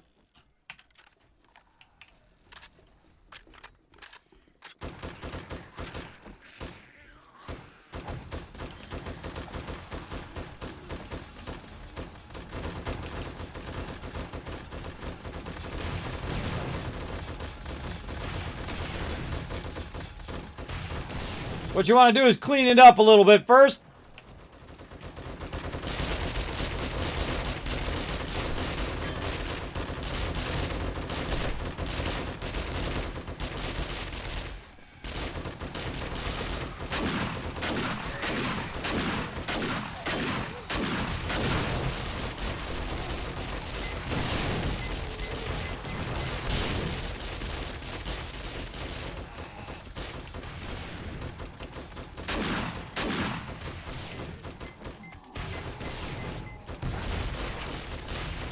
Look out, Alan. Watch your health. Heal.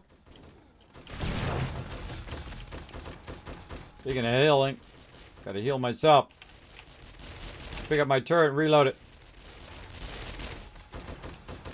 Heal, guys. Heal. You guys are getting low. Run back toward the thing if you get in trouble. Toward the ramp. Look out, Anna.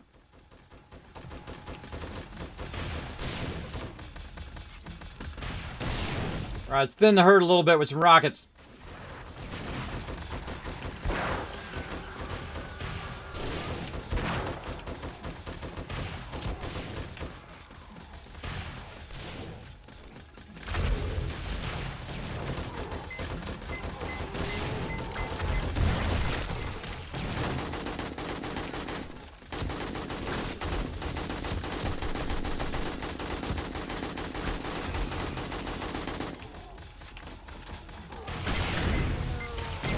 Oh, crap!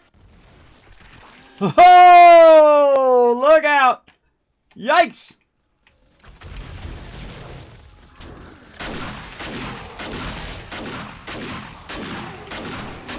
Now I'm out.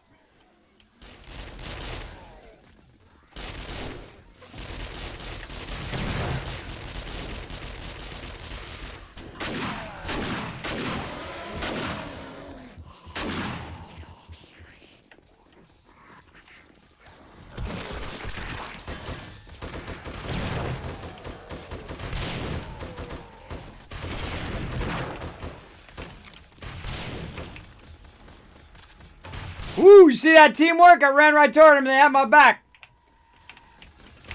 Reloading my turrets, keep them busy. Alright, here we go. Ooh, mama.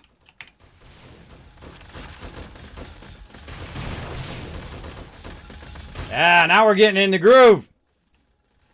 Bomber coming in southwest, way out there.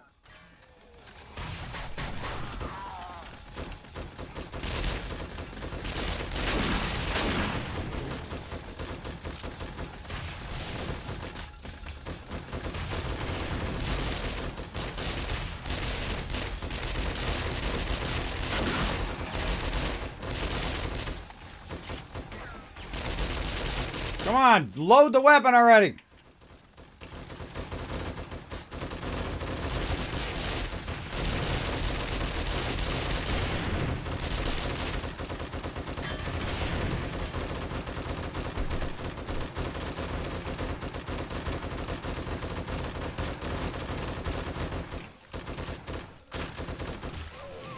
Really?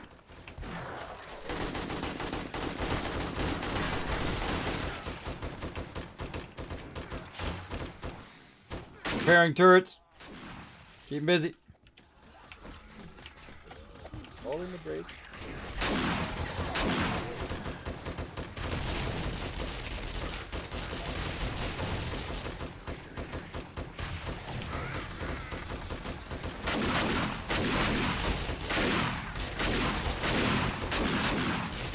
You gotta go, Shotty. Out of rockets.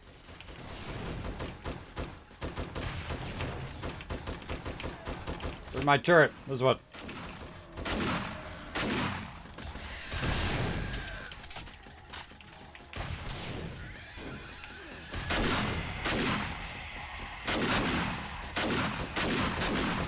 Gonna go see if there's any more rockets.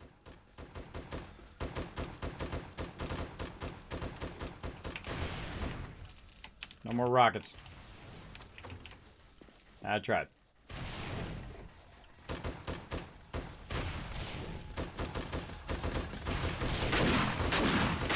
Bomber coming in straight. Get him out of here before he gets to us. Get that bomber. Nice. Got 2 cops on the left.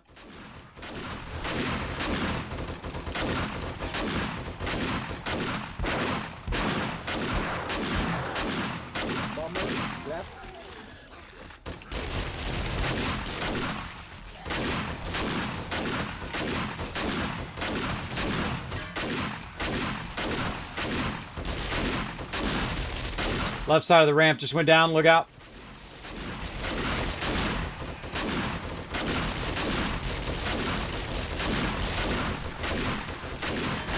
This is awesome. Reload my turret.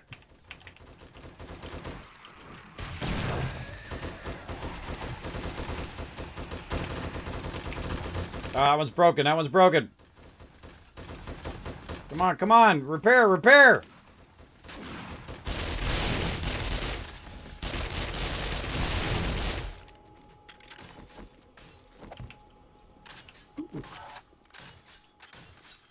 That got a little intense. All right, what do you guys think of that? Put a 1 in the chat if you guys enjoyed that. Oh man, I was getting stressed there. Do you see that tricky move with the jump down? I did the jump down. I ran over there, blasted them when they were jumping down, and then I made it back up again, so my crew was back watching my back there. So yeah, that's some epic teamwork right there, bro. That was some good stuff. I really liked that battle. That was fun. Now they're going to run around and get all this. Look at all this loot laying around. Holy moly. That's a lot of loots. So they're going to go run around, grab all this loot. I'm not going to grab it. I don't have a lucky looter all the way up. So they're going to find some epic loots there. I feel like they didn't break through too far. I really like the new rockets, and I like the new, the demos can be hit multiple times with those rockets. I like that a lot. All right. We made a big hole in the ground. They have that dirt up in the thing. All right, so not too bad. Little damage to our thing there. That's what I tell you, man. I tell you, after a certain day, it's just like all of a sudden we need a lot of rockets. So we're gonna have to queue up a ton more next time. And I feel like eventually each person should at least have 100 rockets. At least, minimum. And that's insane mode for you. And see, this is why I turned it up, everybody. Because to these people, you know, we played this game for thousands of hours. And even that, it wasn't too hard there in the beginning. We could have stayed in the base and, you know, easy moded it. But I feel like it's important to, you know, push your limits and try stuff out. And so that's why we do half and half. So at 4 o'clock, we push our way out. We did it. We didn't even get down the ramp. Normally, we're chasing them. Normally, we're going out and blowing them up. But there were so many ferals that you couldn't kill them fast enough before the next 5 were on you. So you're trying to kill one feral. You got 3 other mobs on you. And that's the great thing about the game. That's why I cranked the game up, to make it more challenging for my peeps. And it just gets more and more fun, because the more that you battle on Horde Night, the more you get XP. Now I'm game stage 211. The more you're leveling up, the harder the game gets to, and then you got to scale up. So it scales up, you scale up, it scales up, and so on. And that's why you see me building the base. Now, I actually could have scaled this up a lot slower if I wanted to, especially with the cage and all of that. But I feel like you want to scale it up to its maximum scale, which is what it is right now, other than the turrets outside there, and then go with that. Yeah, whoever's got Lucky Looter, go grab some loot. Not me. I think nobody has Lucky Looter. Yeah, no one on right now. Rook noob that had it all the way up. Oh, well, then just go ahead and grab it. Oh, we got some friends coming in from the west side. So the best loot is from Island Station. The best loot The game stage is shared.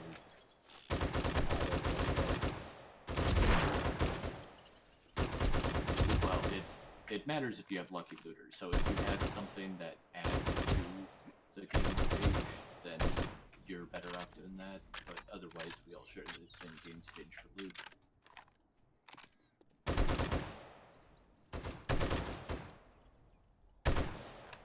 Look, he's dead. He's dead! Alright, well, I put a couple points into it. I guess at this point, it doesn't really matter. Everybody just grab it. Yeah, there we go. Okay, I went 5 into Lucky Looter this time, but I'll grab it. See, I don't mind rolling up my sleeves, grabbing it too. I usually leave it to the peeps so they can have fun. Sometimes when I'm in trade mode or Lucky Loot mode, I'll just loot it so you guys can see what's in there. Right, a little something, not too much. So far, oh, there's a book there for somebody. Oh, we didn't sort today either, man. Oh, I bet. Oh, chainsaw. Oh, dang, we got the chainsaw recipe. I was lucky. You already got it, right, Alan? Yep, I got it, and then we got like 2 or 3 more of them really quickly. Oh, awesome. Well, okay, I'll learn one then. Cool. What hunter book is that? Kiss? I don't know, but I'll put it in the Dropbox in a minute. Oh man, level 6 turrets, level 6 SWAT helmet. Nice. Nice stuff. Oh, I can't carry any of this. I can't. I'm too overburdened. All right, I'm gonna run it back into the base.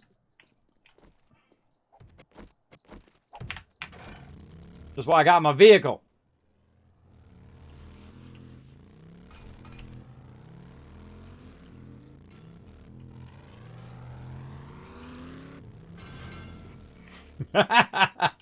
Look out. Oh no. Nailed it. Nice job. That was cool. I got that on stream. That was awesome, bro. That was awesome. We rammed into each other. Now here's the weird thing. He knocked me. And then we kind of knocked each other there. But normally, the funny thing is the motorcycle does more knocking damage than the Jeep does. I feel like the Jeep should knock the motorcycle out of there big time. Yeah, 4x4 going for an air flippy. All right, I got to put all this ammo back and all this stuff back for Horde Night. Oh, that was super fun. Oh, see, this is what just makes you want to play this game for endless hours, because you get into all that fun. That's when you know it is, bro. That's when you know you're doing it.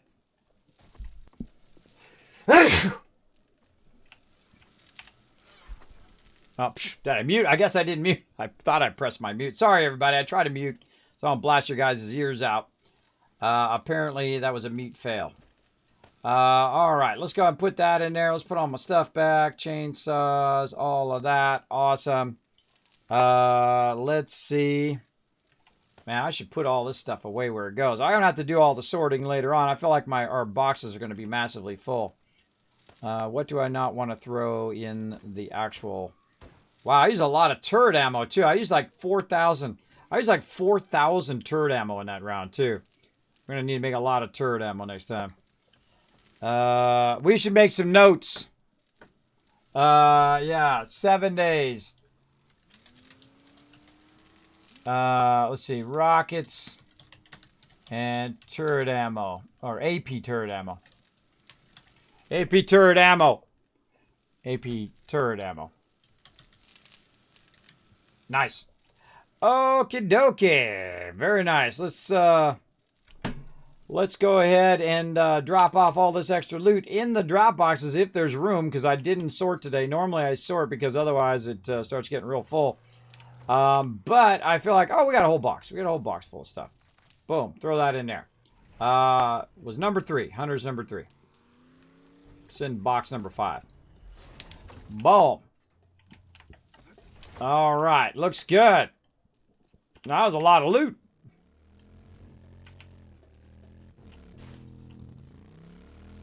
This is why I have this set on auto open and auto close, so you can just buzz in and out of there if you need to.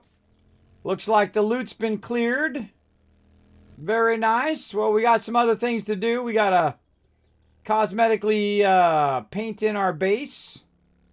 Looks like our defenses are still fine. See, sometimes I'll go fix it every time, and sometimes people like to go and they like to fix the base every time it gets damaged. And sometimes I'll just let it go. I'll just let it go for a while, and when it's really like they've cut their way all the way into the inner part of the base, then that's when I'll go in and repair it. But I feel like we're good. They didn't make it to really that far in. We annihilated them. But it was a little touch and go there. A little touch and go on the ramp, that's for sure. Looks like I'll have to steal out the ramp, too. To fix that hole and steal out the ramp. I don't know what it is about this ramp, but man, they love just wailing on this ramp.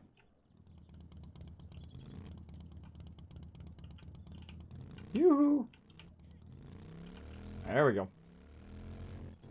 We could probably get them to stop hitting the ramp so much if we made it ramp from the other directions as well, from the sides. No, that's true. Yeah, or I can push it out further. I can push it out another 10, 20 blocks. And then remove the bottom blocks. If I remove those bottom blocks, I think it'd be where they'll walk across. Nah, and I'll steal the whole thing out too. That's for next week. All right, everybody, get settled in, and we're going to head on out. So drop all your loot off, put all your stuff away, do what you need to do, and then go ahead and log out. All right, now we're going to go ahead and do a battle here. I'm going to go inside and chill out in here. Watch all my peeps do their stuff while we do this battle. 20 seconds. Thanks for hanging out, everybody. That was an epic battle. We'll be back again next Saturday doing some more fun. All right. I'm going to jump down to my mod chat. Waiting for this battle to fire up. Another 9 seconds. Let's do it. Beep. And then we're going to give you guys some love, and we're going to peace out. Let's go. Boom. Right at the second it started.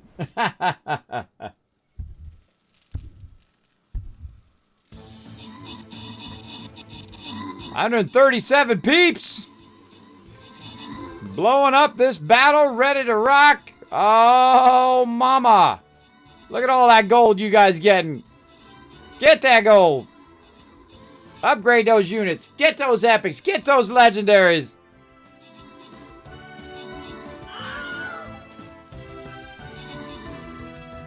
Oh, actually down to about 50 peeps. We got a tough guy right up here. We got a tough dude. Get him. Range him down. There you go. He's toast. He is toast. Actually, that was 137 units placed with only 54 left. That was actually a pretty good battle.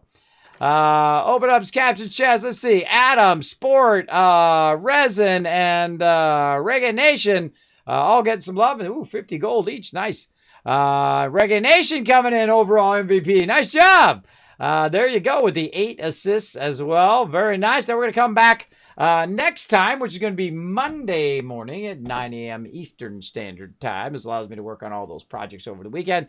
We're going to be back doing some more battles, and then, of course, playing some Astroneer, and then Satisfactory, and then some Fallout 76, and more 7 Days to Die, and some more No Man's Sky, and some more Outer Worlds, and so on. Well, lots and lots of stuff. So thanks, everybody, for the follows tonight. Thanks, everybody, for the bits and for the donations and for the resubs. All of that awesome stuff. Let's go ahead and head up to my office and give you guys some love. Let's do it.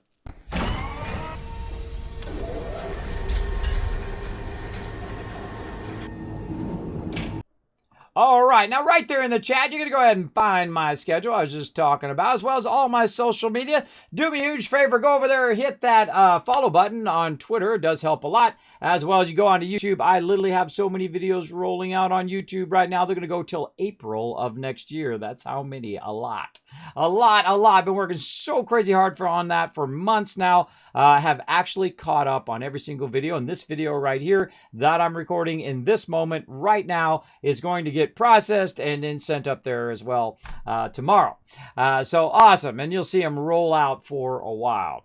Now, that's some love for you guys. Now, I'm also going to give you guys 5,000 Kiz Caps. Now, typically, we'll get on the Kismet Love Train right here. I'm still working on revamping my Kismet Love Train. But once we get that revamped, then we're going to go get back into rating. Now, I don't feel so bad because I've rated literally thousands and thousands of people here on Twitch. So I don't feel that bad. Some of those people did go on to be affiliates. Some people went on to be partnered, and congrats to them. I love to relish in other people's success. Maybe you're going to be the next one. Maybe you're going to be the next big success. You never know. Now, that's it for me, everybody. So again, giving you that love. Let's go ahead and check those retweets. Over here, I always forget to mention those throughout the stream, but we'll go ahead and take a look how we did. How we looking? Oh, we did good. All right, another 1,000 Kiz Caps for awesome job on the retweets. That's why I always stay to the end of the stream, so you guys get the extra love right there for those future contests and giveaways. Now, that's it for me. Oh, I forgot to get out of the game. Oh, I'm making the game run long. I got to remember to update the server info over there. Now, again, I will be back Monday morning at 9 a.m. Eastern Standard Time. See you all then, everybody. Thanks for being here. Appreciate each and every one of you. Bye, everybody.